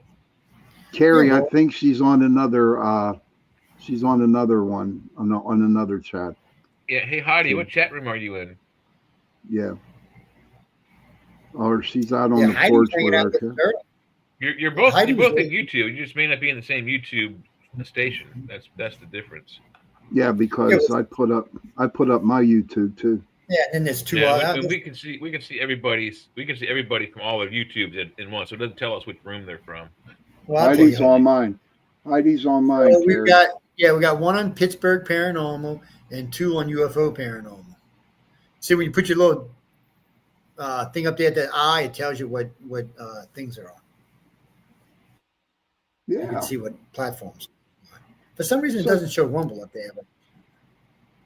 But let me ask you this, brother. There it is. Were people in Los Angeles excited about the so-called fake moon landing or the fake splashdown? Anybody thinks it's fake. Nobody thinks. No one does. I do. So remember when the other Apollo missions came down and the boys were out in the ocean and they actually had cameras on them people? You know what I mean? Mm-hmm. And this time they didn't do it, and I don't understand why. Well, they didn't open a capsule. They brought it into the ship before they opened the capsule. That's what I was told. I haven't watched it. All I've seen is the capsule with the big red ball sitting inside the ship unopened. That's the only part I've seen of it. I hadn't actually watched it tonight. Now, when I first seen it, I ain't gonna lie, I said, it sure looks like an Apollo capsule with the big floaty things on the top. And it kind of caught me off guard a little bit. I ain't gonna lie, but then I seen where it was, and I know that ship's legit. But that's why I want to watch and see him get out of the capsule. You can tell that capsule in space. I mean, you can look at the capsule and know it was in space. No doubt about that. And they got scared. In all honesty, though, when they announced that, because the original plan was this mission was supposed to map out a landing site for a further mission this year that would land at that site. They're not doing that this year, so the next mission is going to be they're going to drop equipment on that site for the future landers. But from what I understand, it's now 2 years out until they land on the moon. So I completely lost interest. I could care less what's going to happen with the next mission. 2 years out. So as of today, it's either the end of this year or the beginning of next year is when they land. Well, they said they're going to land on there in 28, but they did say that definitively on the news today that the next mission is going to be they're going to drop a drone rocket, an unmanned rocket that will land on or near the landing site where they're going to go with the manned mission, and that space capsule is going to be the basis of a space station. Huh? I can tell you for sure it's not going to be 2028. It might not even be 2027 because Trump said if it ain't the end of the year, beginning of next year, he's firing everybody at NASA. Yeah, remember they did say that. Yeah, we want to beat the Chinese. I know. So pushing it to 2028 is iffy skiffy. Well, they're planning to do it in 2030. So 2028 is still a 2-year buffer. Yeah, but you don't know that China could be lying. Or what if they speed up production? Who knows? Yeah, well, if they think we're going to push it to 2028, they can come down 2 years. They knew they couldn't beat us at 2026 or 2027, but 2028 might be a doable thing. So I don't know. If I was NASA, I'd be careful because I heard the president more than once say, we're going to beat China or everybody here's going to be fired. He didn't just say it like that. He said, not only you can be fired, but I'll make sure you get blackballed. You're fired. That's the same thing. That's the same thing almost. So getting fired means you can get a job somewhere else. Getting blackballed means you're not going back to work anywhere. Oh, okay. At least not on a government contract anyway. I don't know. Usually, when you got a president hating on you, most companies aren't going to want to bother with you. Let's see. There's going to be a few though that will. Let's see. Wiki says we're going back to the end of this year. NASA says they're going to try to get back the end of this year, and that they are really not wanting to make a formal date. Well, why? Why? Because they don't know when they're going, and it's lying to us. I mean, and as a country, we don't like being lied to. One thing Americans don't like is being lied to. Yeah, and I told Jay yesterday that I've seen a lot of stuff on TikTok and other things where these people out there take that video of them astronauts, and they are finding every little thing that could possibly be that they're just sitting behind a green screen, dude. Oh yeah, they were nitpicking the shit out of them. They were nitpicking shit out of them, man. Of course they are, because they need something to try to prove, because they got debunked. That's what happened. So everybody said, oh, we didn't go to the moon, we didn't go to the moon, we didn't go to the moon. So Russia and China released photos of the landers on the moon, and then Europe did. So did Turkey. Screwed after that. Yeah, and then America did. So you've got 6 countries now that have taken pictures of the landers, the footprints, because it's all still there. The tracks, there's no wind. So it looks, the day they left, it still looks exactly the same. Right, and they weren't even satisfied with that. So the next thing they said after that was, oh, well, what if they just landed and dropped that stuff on there? We still didn't go to the moon. Like, why would somebody perpetrate such a hoax and just drop equipment on there that no man ever landed on the moon? It's so stupid. Well, and 2 of the photos, you can see the tracks from the rover itself, and footprints. I don't know what else they want. Right. Yeah. You can't ask for anything from that. I mean, yeah. It's like because if they took the picture from above at the orbit, they zoomed all in. Right. It's just. It's like talking to flat earthers. They don't take facts for facts. I don't know how you think the planet's flat when you look outside. Oh, I don't. I'm looking even right now. I can see flat the arc earthers, of it. man. I don't. I'm looking. I'm on 9 stories up. I'm looking out across LA, and you can see it just. I mean, I understand. I can be pretty obstinate myself, but I'm not ignorant obstinate like some of these flat Earth people are. It's just go up in a building and look out. You'll see the planet physically curves. Well, I don't mind a legit argument. Like when we fight about the pyramids, that's a legit argument. This flat Earth thing, nothing's legit about it. Right. Oh, did y'all? Yeah, because I mean, you and I get into discussions. I mean, some things we agree on, a lot of things we don't when it comes to pyramids, but it doesn't matter because it's good discussions with lots of information, and you listeners can make up your own blanket minds. Absolutely. You believe the evidence is out there. The evidence steers me one direction, steers you in another. That's the way. That's what scientific investigation is all about. And at some point, it's going to come to the end. We're going to figure out exactly what happened down there with the pyramids, or eventually we'll find an ancient book that hasn't been known for thousands of years. It has the answer and the stories in it. Denise, I've been knowing Jay for a decade. That's why we can argue without getting pissed off at each other. Oh, it's not that I can't aggravate, but still, it's we can aggravate. If you I'll tell you this much. I don't know what Denise's question was, but I'll tell you this much, Denise. But between Joe and I, we could debunk just about everything that Dr. Zahi Hawass has ever said about anything that ever happened in Egypt, period, end of paragraph. The man is a fucking moron. Pardon my French. Not Joe. Zahi Hawass is the fucking moron. Joe and I are on the right side of science on this one. Jay, why did you say that about our boss? Why did you say that about our boss? It's no, I know what he means. It's just, look, some Egyptologists are just idiots. They just don't follow the facts and the evidence. I mean, the evidence on the Sphinx from every geologist that I know, including Robert Schoch. I've actually spoken to the man, not face to face, but on Facebook plenty of times. Almost every geologist I know, and I have taken college level geology courses.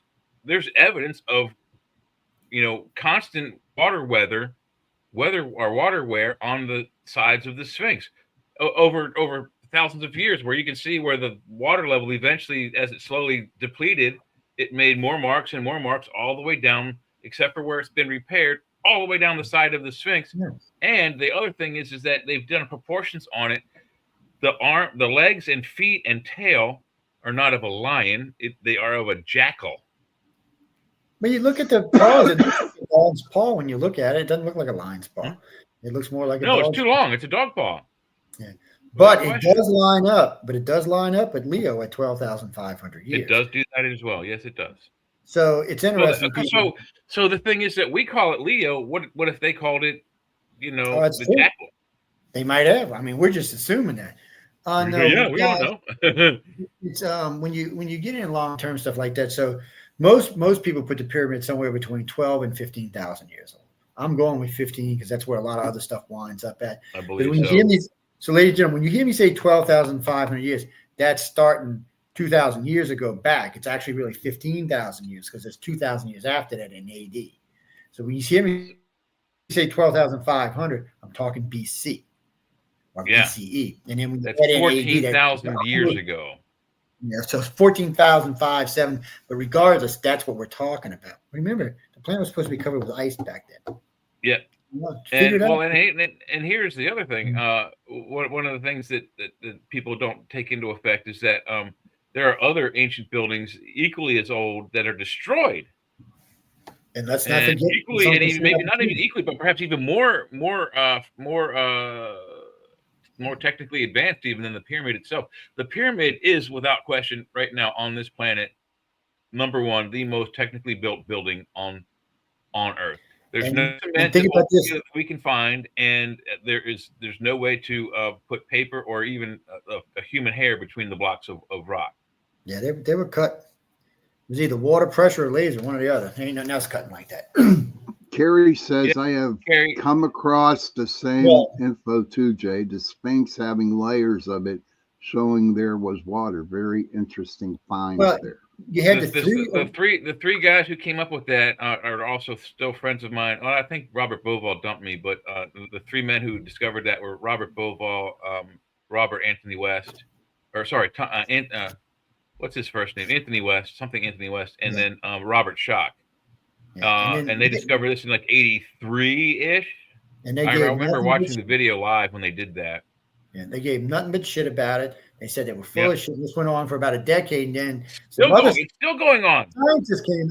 No, wait, but some other scientists came out after that, and then some geologists came out, and then some people from NOAA came out and said no. So you've got actually about 24 big name scientists now saying no. The only time that could have happened, the only time it was that wet was 12,000 years ago. Or longer. Or longer. So they're saying they know when the River Nile was lush and it wasn't any time recent. So and there's a segment I want to try to open up at some point on either this show or News on the Flip Side or both. A segment called the Logic Probe. So let's do the Logic Probe on this. The pyramids, all three of the big pyramids, they tip the stars of the belt of Orion. Alnitak, Alnilam, and Mintaka, I think, are the name of those planets or those solar systems. Yeah. And that happens at somewhere in the summer of 10,500 BCE, give or take 50 years. Now, they say these buildings were built after that event. You don't build a building to line up with the stars in the sky after the event has already occurred. Yeah. You do it beforehand so you can go, hey, look, ding. They're actually right, because there are 7 monuments on this planet that all line up at the same time, 12,500 BC. All of them do. Whether it's the ones that line up where you got the 7 sisters, Draco, you got Draco lines Ladies, up.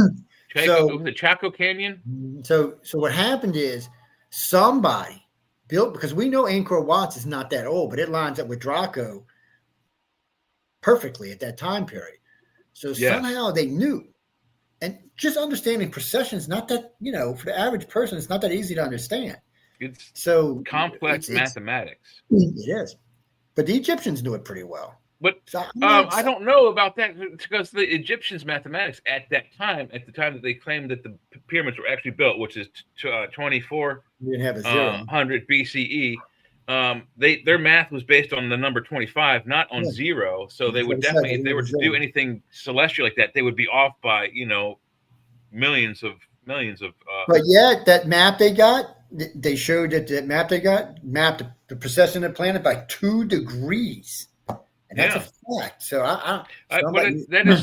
It is speculated that they stole that from the Sumerians, and the Sumerians we know were much better at sky watching than the Chinese were Egyptians pretty good at it too. And yeah, then, the Chinese too. But then we got the other problem that offsets all the rest of the stuff we're talking about. The sunken pyramids off the so Cuba that we know are 15,000 years old. Because that's when they're pretty sure when the plate slipped. Yeah. Somebody said they thought there was ice and it melted through, but that's not true because if it would have, it wouldn't be that perfect settlement down there. Yeah, and most of the planet it demonstrates drag marks from where I have to put my camera on, but it demonstrates drag marks from where the ice would, as it slowly melted, it dragged back. So it actually would pull loose alluvial soil with it, and it would pull a loose rock or boulder and leave drag marks. So that there's many boulders. I think up in Wisconsin or Minnesota, Michigan, somewhere in that area, that all these boulders had been dragged by the receding ice. And we learned this in geology. People wondered how and why. We now know it was the ice that did it, but before then it was, giants did this and giants did that and other legends and lore. Simply a piece of ice did it. Yeah, so when you look at it, only thing I can think that it was a gradual thing because everything's intact. Yeah, I mean, it just doesn't make any sense. If it would have just collapsed or something. Here, let's look at it right here. The freeze, the actual ice age itself seems to have happened way more rapidly than originally expected because we have, and I haven't been able to lock this one down. I saw a brief blurb. It might have come across Facebook, so it could be AI, clickbait. But it seems they found in the Siberian Kursk region, where the same place they found the entire herd of mastodons, flash frozen, is a white rhino, a white woolly rhino, fully intact, and it looks like it was flash frozen in action, like running away from something. So if I can find that, how cool! Yeah, that would be very cool if they found and they could, because with the mastodons, all of the soft tissues were preserved, perfectly. I mean, the stomach had contents in it, like whatever they were eating, the mouths they were chewing, all the internal organs were intact. So just think about another extinct animal that we will get clean DNA, A, and B, complete internal structure of. That is cool science. Why didn't they put it up here? What the hell's going on? And who knew? I'm lost.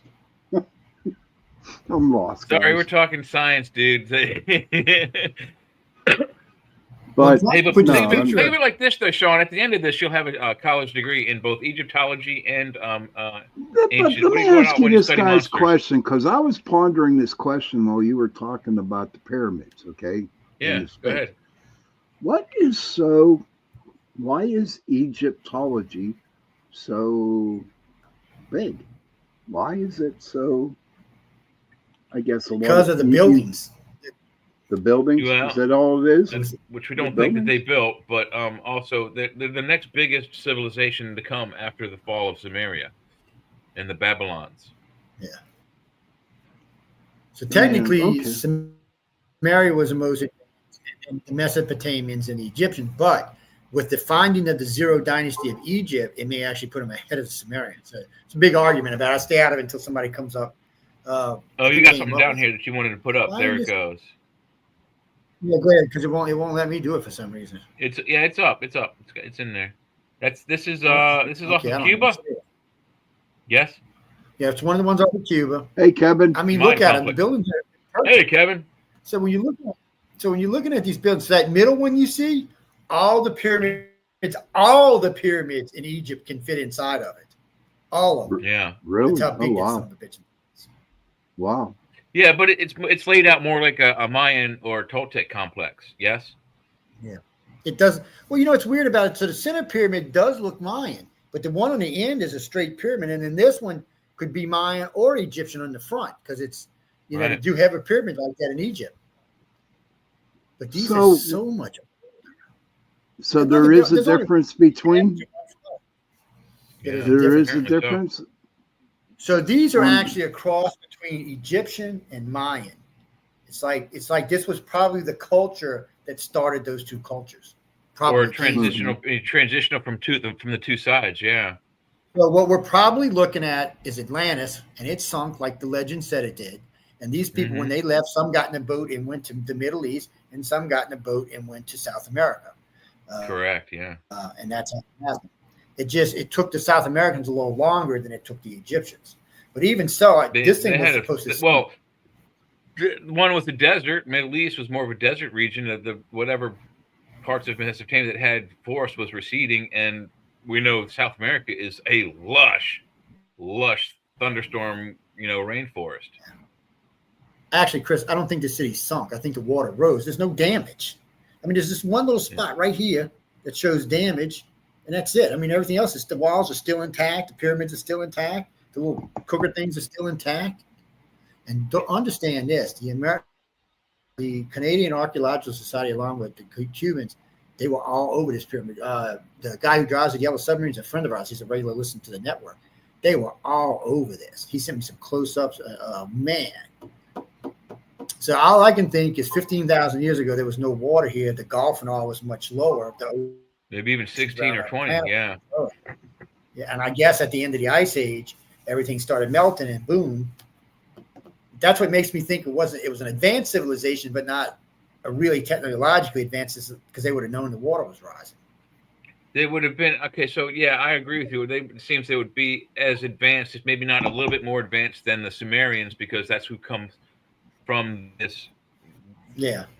This civilization, if you want to call it that, and then the Toltecs, Mayans, and Olmecs on the other side in South America, both developed completely different. I mean, the Toltecs and the Mayans didn't even develop like metal weaponry at all. The closest thing they had was obsidian glass, which isn't even a metal; it's volcanic glass. Kerry, they might have been a Stargate over there, but the last two Desert Storm wars, that's what they were looking for. That's what the wars were for. And there's some speculation that's what this is about. Is that there's a Stargate in the border between Iran and Iraq, and that's what we're out there for. If you paid attention to the first war, they hit all the museums and all these hidden places. When Baby Bush got over there, they hit all the museum, all the hidden places. They were places. They went inside of monuments and all kind of stuff. They knew something was there, and they were looking for it. And let's not forget after the tragic events of Afghanistan, when Biden pulled out without the gradual plan that he just canceled Trump's plan just to cancel it. When he did that, not only did the Taliban take over control, they got their hold of like, what was it, $4 billion in hard currency of various different countries, not just American cash. $4 billion in hard currency. But then the Taliban / ISIL, if you will, they went to every historical site in Iraq and destroyed every bit of evidence they could. They destroyed all the temples, the cows with the wings and the human faces, which are called Shedu. It's unbelievable the how far they set us back in trying to find the actual true story about what happened to our species. Yeah, they're criminals. Everybody who did that is a criminal. To be honest with you. Here's one for y'all. So you want to know how the dinosaurs died? Yeah. So listen. So the guy said that time travelers used to come back and hunt dinosaurs. And they ended up hunting the son of a bitches to extinction. But they didn't want anybody to find out because they would have been in big trouble. So they took these lasers and built this big hole and dropped a bunch of nukes in it and exploded it. So us dummies would think that it was an asteroid that hit and killed the dinosaurs. It's one of the stories. Yeah, it's one of the stories in this year's Arthur's Quill. I mean, in one. Oh, okay. So that is fiction, right? Twist. Yeah, as far as I know, it's fiction. As far as I know, it's fiction. But it was kind of funny. I was thinking to myself, well, that wouldn't actually be impossible. It sounds like dumb humans would do, man. Come on. But this city, and there's two of these cities in Cuba, but not one. So inside the harbor of thought there was 3. It might be. Well, one's in 2,000. Yeah, there's one in 2,000 feet. This one's in 850 feet, I believe, and there's another one sitting in about 900 feet. The Gulf gets really deep. People don't realize it, but the Gulf gets 4,000 or 5,000 feet deep. And I'd have to actually ask Alexa. Hey, Kevin. I was using her today. Somebody said I was in the meeting today, right? And all the people around me. I said, Alexa, who are you talking to? She said, Master Joe. I'm glad you're having a good time in LA. They're like, what's she Master calling? Joe. That's what she calls me. That's what she calls Hey, Google, how Master deep Joe. is the Gulf of Mexico? No, Gulf of America, buddy. Yeah, ask The It's- deepest part of the Gulf of Mexico Oh, is wow. an area It's chill called now. 6 feet deep. Its maximum depth is a little controversial, but the best estimates put it at about 14,383 feet. The Gulf's 14,380 depth is around feet. That's deep. 5,300 Hey, Google, feet. stop. That's deeper than I thought it was. But it's I knew controversial, she the said, average around the whatever shore. that means. I know the average where the oil rigs are 6,000 or 7,000 feet because I've been out there, and that's what the depth finders say. But I haven't been Yeah. where she's talking about. Is a section out there. The depth, you can't find the bottom; it's too deep. Yeah, it's a trench. Yeah. That makes it almost as deep as the Mariana. God It's only like knows what 14,000 kind of feet is a lot of dinosaurs they miles. have down there. You know? Oh hell yeah! Who knows? I'll what tell you, lurks think behind about that- under that. At 4,000 feet, when you're out in the Gulf, you can look straight down and still see the sand on the bottom of the ocean. You can see fishies swimming around. So that's how clear the water is. Yeah, it's beautiful. Holy. It's actually just gorgeous. I thought the guy is full of shit. He says, "Yeah." I said, "Well, I can see." He said, "We're in 4,000 feet." I said, "No, we're not." So I hit the depth finder. Sure enough, we were at 4,100 feet. I was like, so what it is the water magnifies. So it compounds as it gets deeper, and it actually magnifies it. Oh, I see. It's Objects in crystal mirror clear. are closer than they appear, huh? Pretty much about it is. But you know, when you look, where am I at? So y'all can't see me move the mouse in there, can you? Hold on a second. Let me go where this picture is. Yeah. Where I got this? And there it is. So can you see my mouse now? You see it moving Yeah, around yeah, over yeah. the picture? It's very small, but yeah, we can see it. Okay. So Wait, hold on. when you look at these two- Whoa, maybe this will help. Maybe that'll help. That'll help. You made it bigger? Okay. Yeah. So when you look, these two are intact. The outer walls are intact. The center walls are intact. Yeah, they There's are. nothing broke here. All this is intact. The pyramid's intact. This here was destroyed. Something hit it or ran into it or something. This is just another one of these, though. And then you've got these little things scattered over. What we can't see is this actually is a much larger area than you see here. Right. This stuff going on that way, going straight up. This stuff over here. This stuff out here. You actually can see one over here to the side, and you can see it over here. But Are there any it's actual actually- pictures, or this is a radar, isn't it, or a lidar? No, this was just a. They came over with the submarine. Is it sonar or lidar or radar? No, it was a camera. That's how clear the water is. That's what I'm telling you. Okay, because it looks like it might be like a rendition from a sonar gauge or a sonar sensor or something like that. Yeah, I thought it was a sonar radar because of these little blotchy squares. But then I realized these blotchy squares, it's actually brick. That's the bricks. Okay. Yeah. So, I had somebody really get mad. I'm just, hey, look, don't get upset. But you can actually tell when you look at the debris, it's the brick. So I was kind of like, okay, well, that makes sense. And then when I called Barry with the other somebody, he said, no, those were photo pictures. He said there are radar and lidar pictures, but they have black or white. Yeah. So I was like, oh, okay. And he sent me some close-ups. I mean, he sent me a close-up of this section right here, all well lit up. There's something right here. It's like an opening or something going in. Because when you look around, you don't see no openings. I mean, you can't see everywhere, but you see three sides here. It doesn't look like there's an opening. You see three sides here. It doesn't look like there's an opening. There doesn't appear to be. Well, there does seem to be maybe some tunnels too. Maybe that's what those. That might be. Those things are coming out of the buildings. What's the name of this area? Do they have a name for it? It's just right off. It's on the would be the north side of the island. So if you were in the Florida Keys, if you went straight down, just a little off to the right, you'd run right into this area. So it's on the side of the Keys facing America. I mean, the side of the island facing America. But there's supposed to be another one in the harbor. But if you notice, there's shadows. Oh yeah, there it is. Okay, got it. See, I know it's making these shadows, but so the guy who's running the submarine here with the cameras on has a light on, and he's coming in from over here on an angle like. Oh wow! Okay. Here we go. Cool. I think maybe cool. Hang on. I might have to take this picture off of Facebook so I can make it more cool. All right. Let me get back to where y'all are. So I can take this one off. That's not sonar. Get the hell out of here. These idiots on Facebook think they know what sonar looks like. Idiot. See, my voice must like talking to y'all because it's not bothering me like it was earlier. Still a little bit. Well, you're with your compadres, Joe. That's right, man. We're sending that energy to you.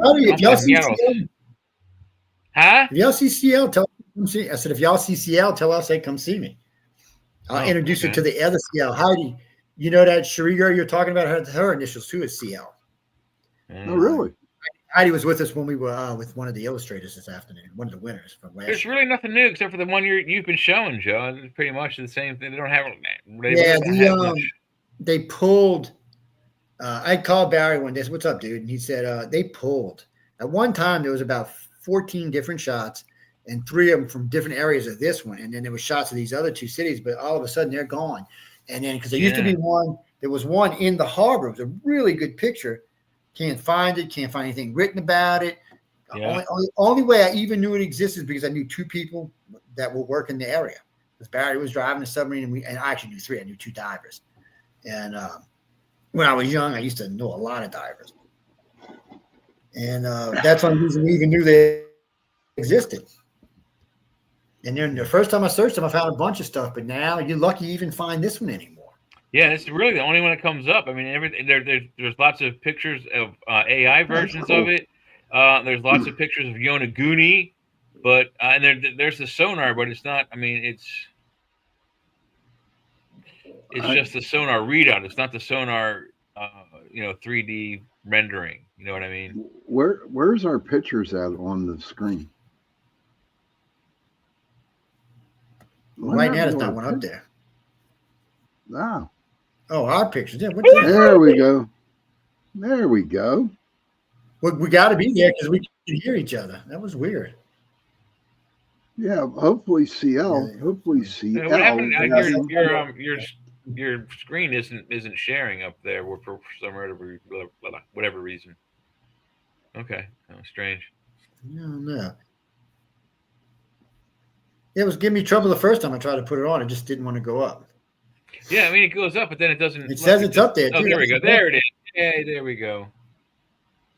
So that's. I still don't see it. I'm glad y'all did. Yeah, no, it's back up. It is. That's bad. I would really love to see the better photos, closer ones that you said he sent you. Those would be awesome to look at. Yeah.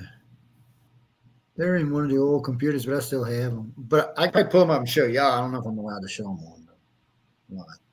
I know when he originally sent them to me, he said, "Don't share them because I'll get fired." Oh yeah, well, don't share them. Then don't share them, buddy. Don't share. Maybe you ought to bring him on. Maybe you ought to bring him on the show, and then he can share them. And I seen him not too long ago. I'll ask him. I went out on writing to me about something. No, he found me, Jesse. He was a regular listener to to UFO on the Cover. Yeah. And one night on the show, he came in. We were talking about Sunken Cities, and he started telling me about this one. And we started pulling up pictures, and that was a bunch. Mm-hmm. I mean, it was like 3 different locations. There were a lot more pictures everywhere. Yeah. They had the official thing at the oceanographic. Yeah, well, Canada actually. Yeah, there were, and there was 3 sites, and the Oceanographical Society from Canada made a statement and put up a website. And then, boof, it was gone. He told me when it was going to happen. He said they were in the area working, and some people showed up on the water and flagged somebody, and then they went back up on the surface. And all of a sudden, there was restrictions. They couldn't talk about it. Was it Cuban authorities or American authorities? Why would it? Nobody said who it was. Why is it restricted though? I don't understand. This is why. Because it goes against known written history that they want you to think is happening. They don't want the real history to come out. That puts civilization on this planet, makes it 10,000 years old, advanced civilization, 10,000 years before we were told. Yeah. Okay. I I can think read the that. Christians had all to the do with history burying it. books. Well, I think the Christians had a lot to do with burying it because Christian history only goes back 6,000 years, and that's when they say civilization started with the Sumerians and the Mesopotamians. But And so does the Jews. well, yeah. So Janice, the way it worked is you had the Sumerians, and then here's Samaria, right here. This finger is Samaria, this finger is Mesopotamia, and this finger is Egypt. And they just kind of progressed. This was the first one. This was in there. And Babylon's in there too. Now they're arguing that maybe and Babylon's in there too. So it was an area in the Middle East, basically, that where civilization they think started. But since then, this is on the wrong side of the planet and much older than their civilization, much older. So that would mean civilization started on this side of the world, not that side of the world. Yeah. People just not That's going for that. insane. And then, of course, it's 10,000 years older. I mean, eventually they'll get it out there, but until such a time that the planet's ready for it, it's not going to. And no one knows who shut this site down. It wasn't the Cubans and it wasn't the Canadians. Because America wouldn't get involved. That leaves the Americans or somebody else in Central America. Well, the Americans were funny because they were asked to be involved and they said no. And nobody could understand. I mean, nobody knows. The Americans just said no, we don't want to be involved. And more than likely it was the Americans because technically this is inside U.S. water. So if you're standing at the very bottom key and you're looking straight to where this is, that's about 65 miles from the bottom key. That means it's inside U.S. waters. Technically, part of Cuba is inside U.S. waters. They always say it's 95 miles away. You get in a boat and go, it's not 95 miles away. I've been down there twice, and it don't take that long to get there. You'd be surprised. And it's not near as far as you think it is because people jump in flat skiffs and stuff and come across there on their own and get across in like 2 days and stuff. So I don't know. I know when we went down and there was 66 miles from where we launched to where we hit land on Cuba. Wasn't far from here, but you couldn't see nothing. We went looking for this, but we didn't see anything. The water was too murky, wavy, like it was too much color in it. I guess. Let me ask you this question, Joe and Jay.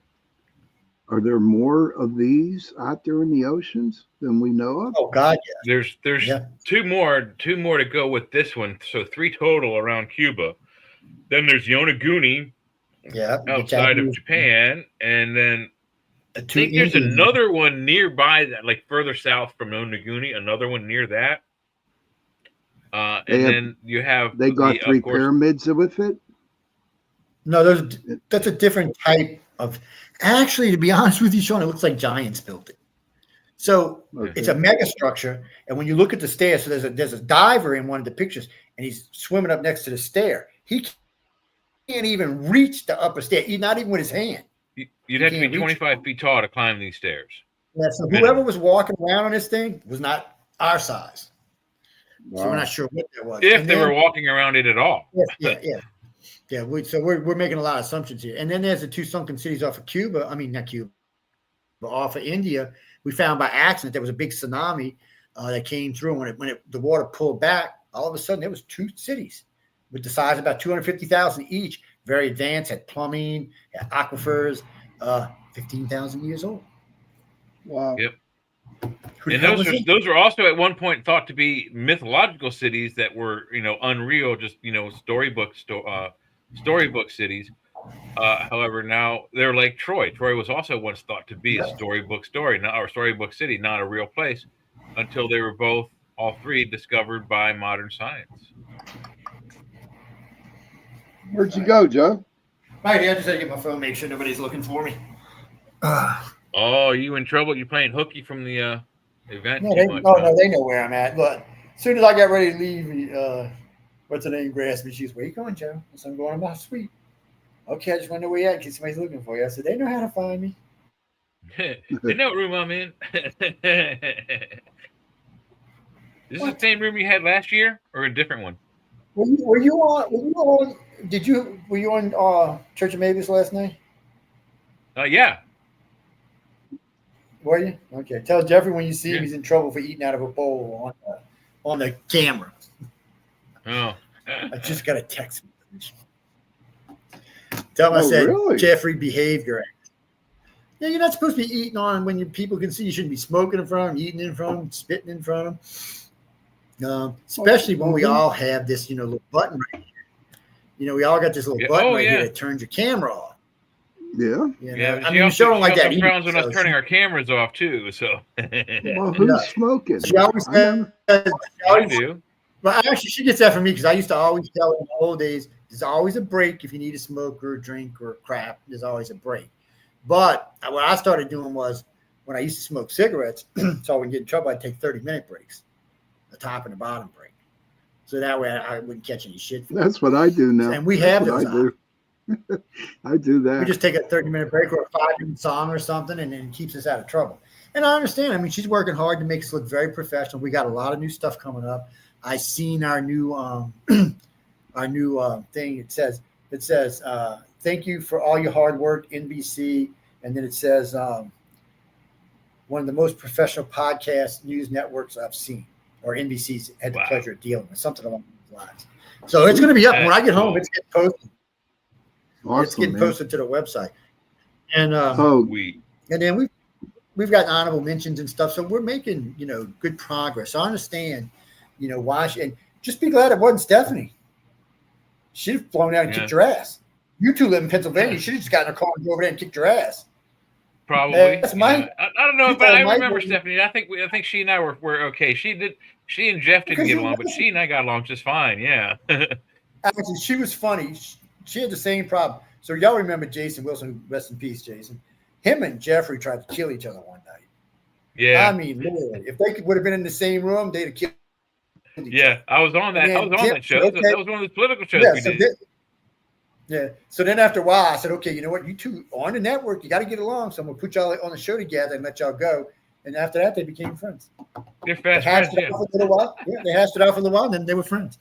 So I was like, okay. That's kind of how Jeff and I met, but we were on the other end. We were in, I don't remember what paranormal Facebook group we were in, and I don't remember what topic it was we started talking about, but we got into it with essentially the same kind of mentality of flat earthers. These people just started attacking me and Jeff because we said, what the actual, our actual research has shown in whatever the subject was. I can't remember once again. And they just started attacking Jeff. And I was like, hey, wait a minute. He's just saying the truth. And this is exactly what happened. And I would, because I just have the history of this phenomenon, the UFO phenomenon. And then they started coming after me. I'm like, this is facts, dude. You can look it up. Use Google. And they just, that made us, he and I, friends. And then he needed a co-host, and I got picked.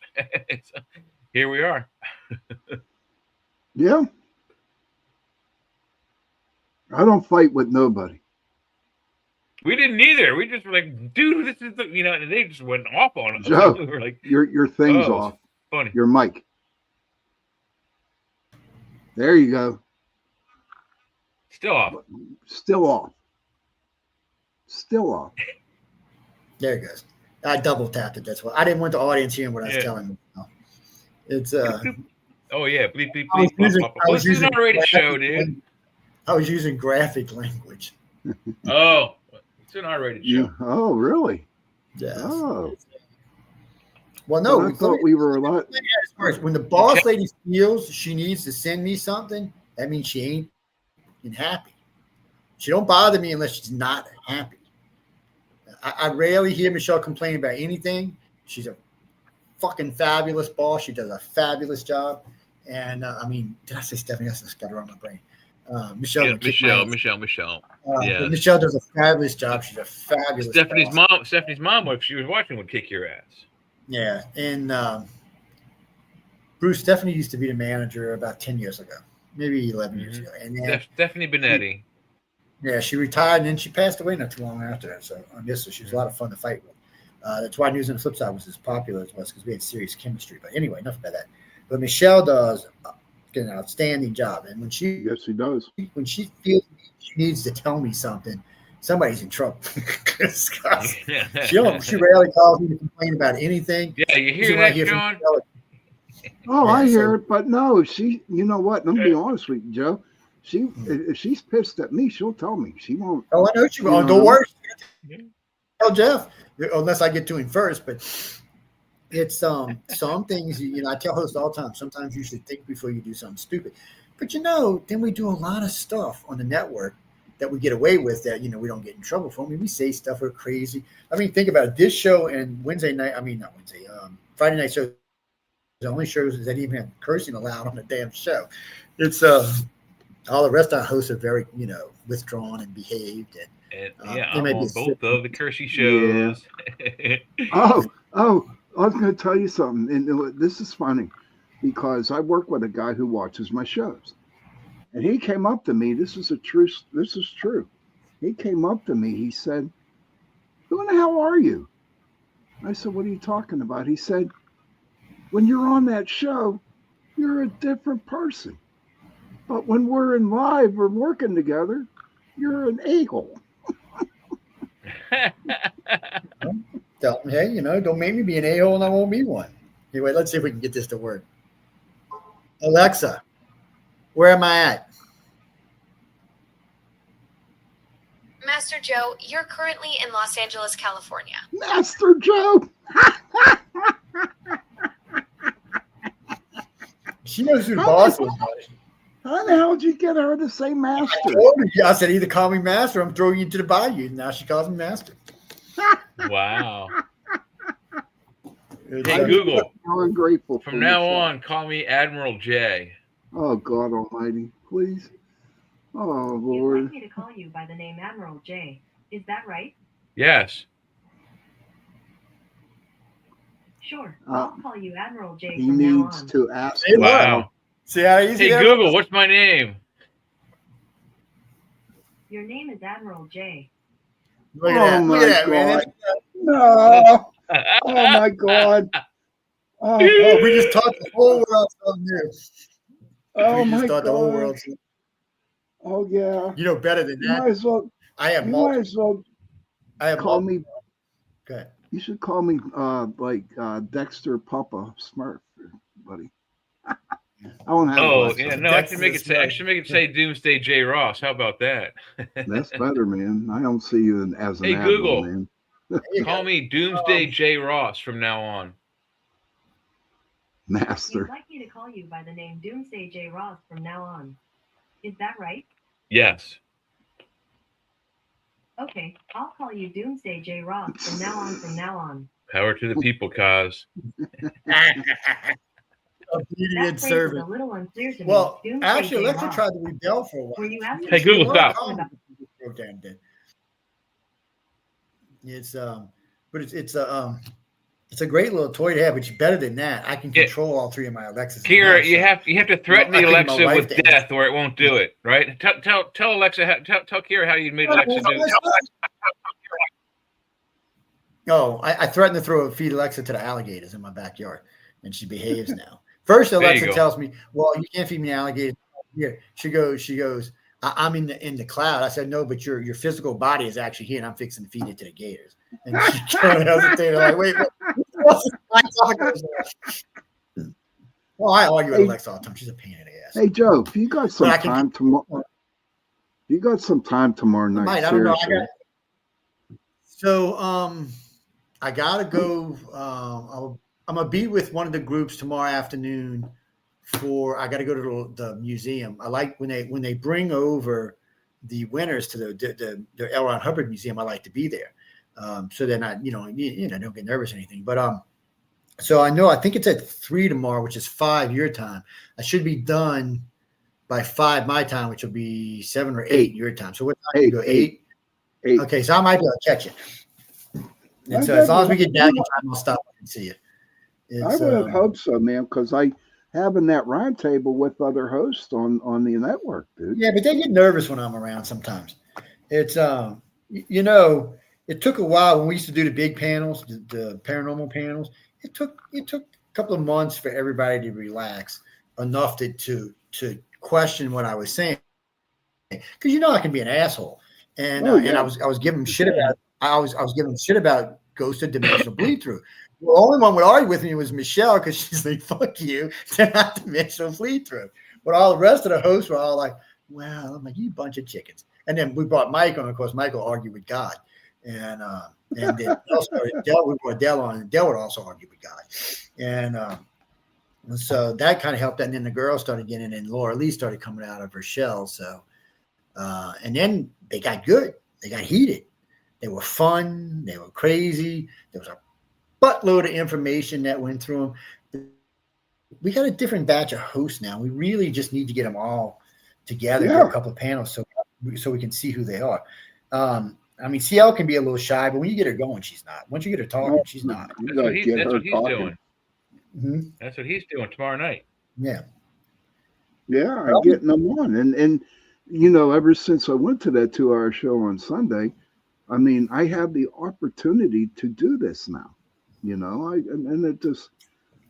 Plus, you got to steal a little bit of Whisper's audience. That never hurts. I know it increased your audience somewhat. I haven't seen the number. Well, I won't see the numbers this week. I won't see them until I get home now.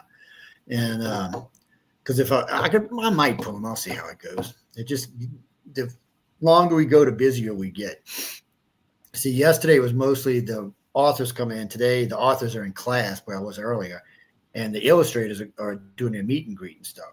But after this day, everything gets intense. Really? Like what, buddy? Well, so first off, they start class at 8 in the morning and they go to about 6 in the afternoon. Now they take lunch break and all. And then after that, there's like Sunday is going to be the great reveal. That's when the illustrators go into this room with the artwork, and then the author comes in and finds a piece of artwork that goes to their book. Oh, wow. It's a lot of crying. Yeah, it's a lot of crying and hugging. So far, though, they found them every year. It's been most interesting. And there's a lot of crying and hugging. There's also the 24-hour story. That's intense. You know, they give them these things, tell them to go out and talk to people, and then they have 24 hours to write a story and turn it in, and then they go over it. And then, of course, there's stuff that evening. And then Wednesday evening's busy, and they got auditions and stuff. And then Thursday is the gala event. And then Friday is the last day for them when we just go over media and stuff like that, which is also a busy day. Saturday is just mostly everybody getting on planes and getting ready to head home. Because I'm leaving out here, I think, 6 p.m. for Saturday. So it's, like I said, it's an intense week. For the average person here, they're going to do 16, 18 hours easy. And then after everything's over, there's LobbyCon and BarCon, where everybody meets the judges for a cocktail or a snack. Oh, wow. And that usually goes on, midnight, 1 a.m. or something. So it's just intense. It really is. What was that?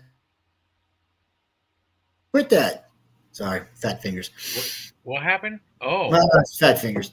It's Tuesday again. I was trying to move something and got away. Excuse me. But I mean, you don't get much sleep here. There's a lot of talking going on. A lot of people to do. I got lots of interviews to do. I've already done 4 today, and I did 2 live, and then I did 2. No, I did 1 live and 3 pre-records, and I got a live later on. And wow. And then we'll go to the meet and greet later on tonight. Now the guys were over earlier today getting their tuxes fitted. So they're all getting their tux ready to go for the big event.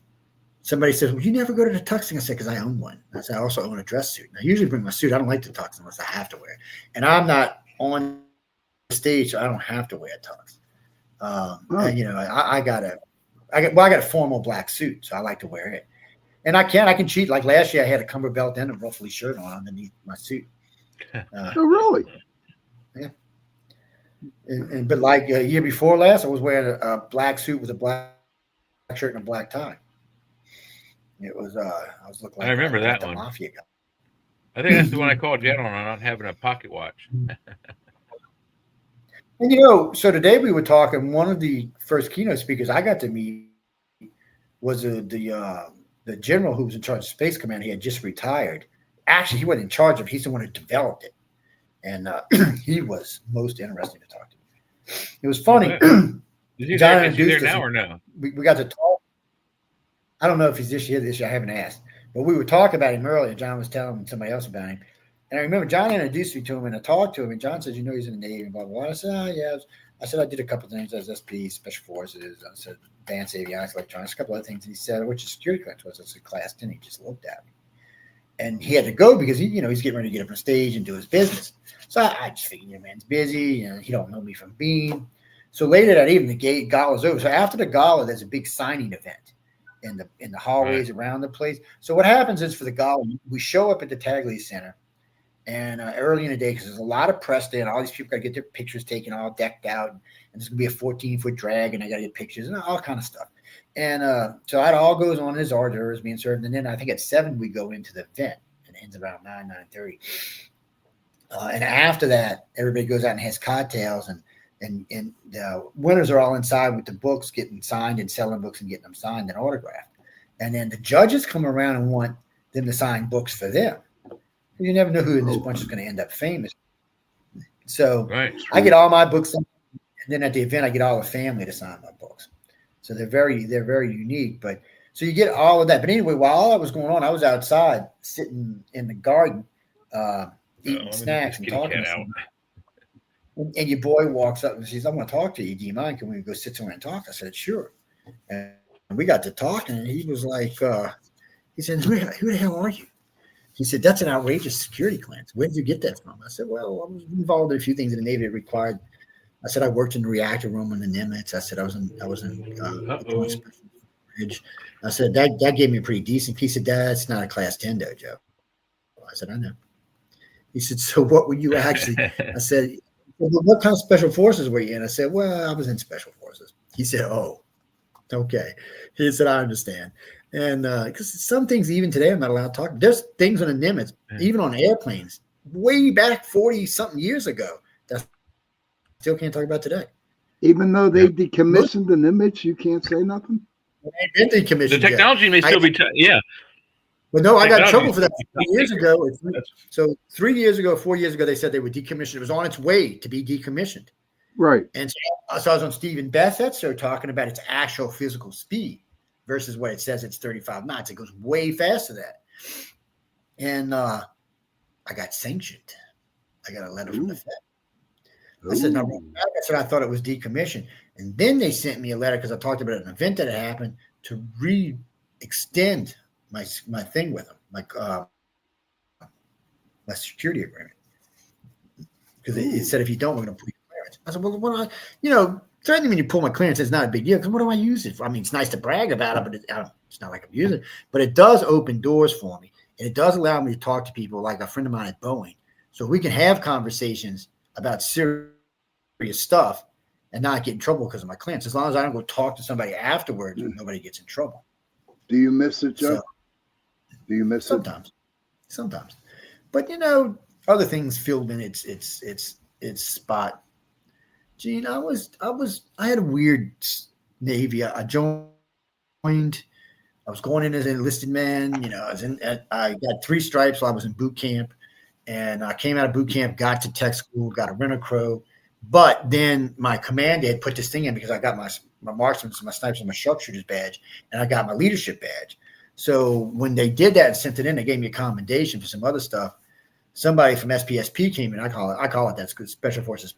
It's the guys that go in and get the guys from Special Forces. In other words, you're Green Beret and you got your ass stuck in Afghanistan. They send in these guys to go get them. And when I was asked to if I wanted to go to school for it, I was like, "Oh, I don't know, it's intense." And I said, "Why don't you just give it a try?" So I spent a year in special training, and then we were deployed. I can't say where, but we were deployed to three things. And when I came back, I went and finished my tech school in advanced avionics and advanced electronics. I'd already done electronics and avionics. I went and took what they call an after class, which is advanced.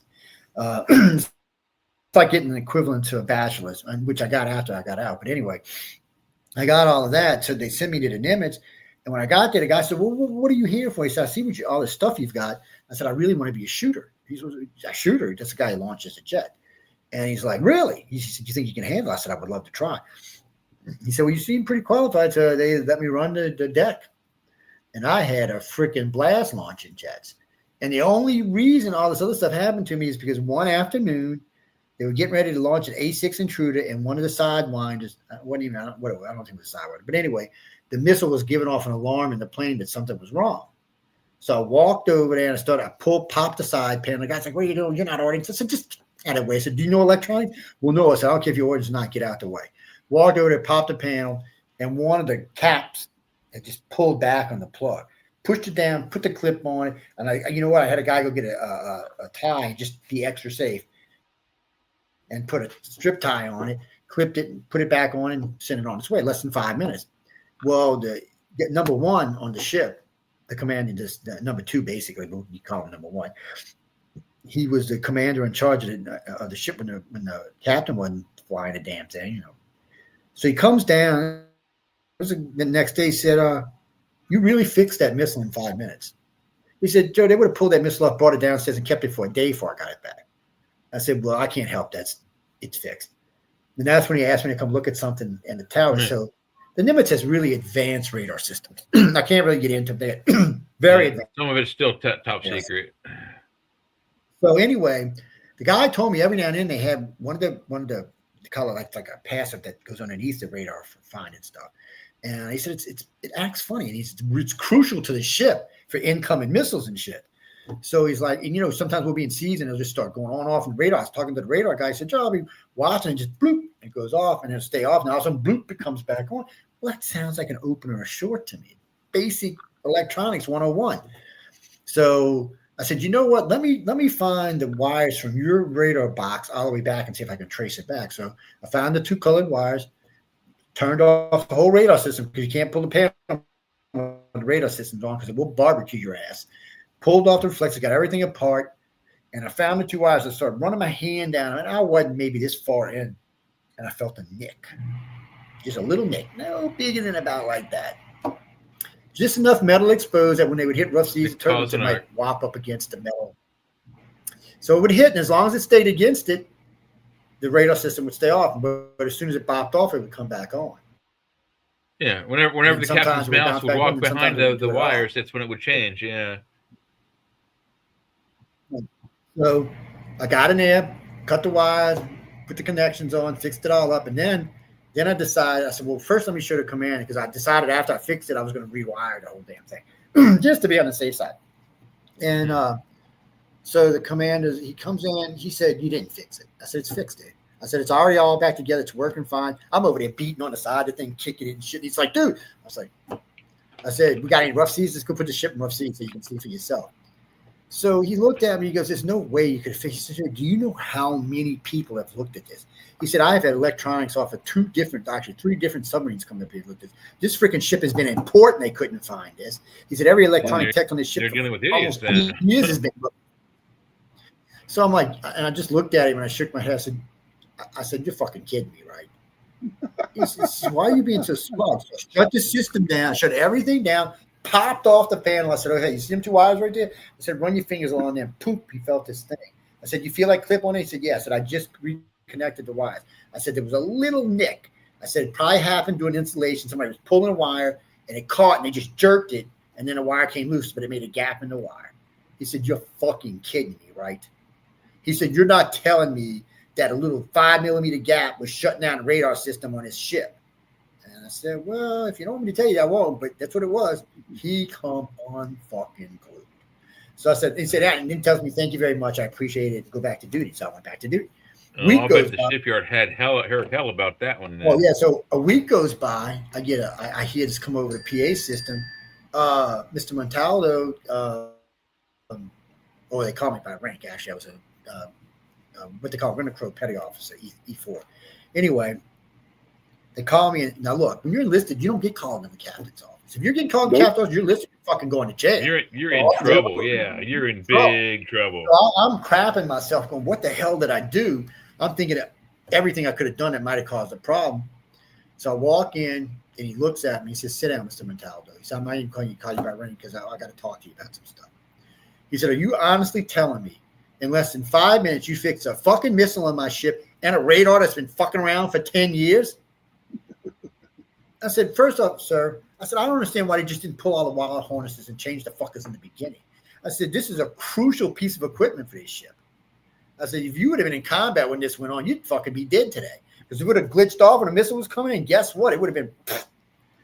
And he just looked at me. He said, "I don't understand." He said, "What are you?" I said, "I have a degree in advanced electronics and avionics." I said, "But I was already an electronics geek. I said I build my own computers when I'm at home." I said, I just like electronics. It's a natural for me." So he looked at me and said, well, I can't let you in my conning tower as an enlisted man.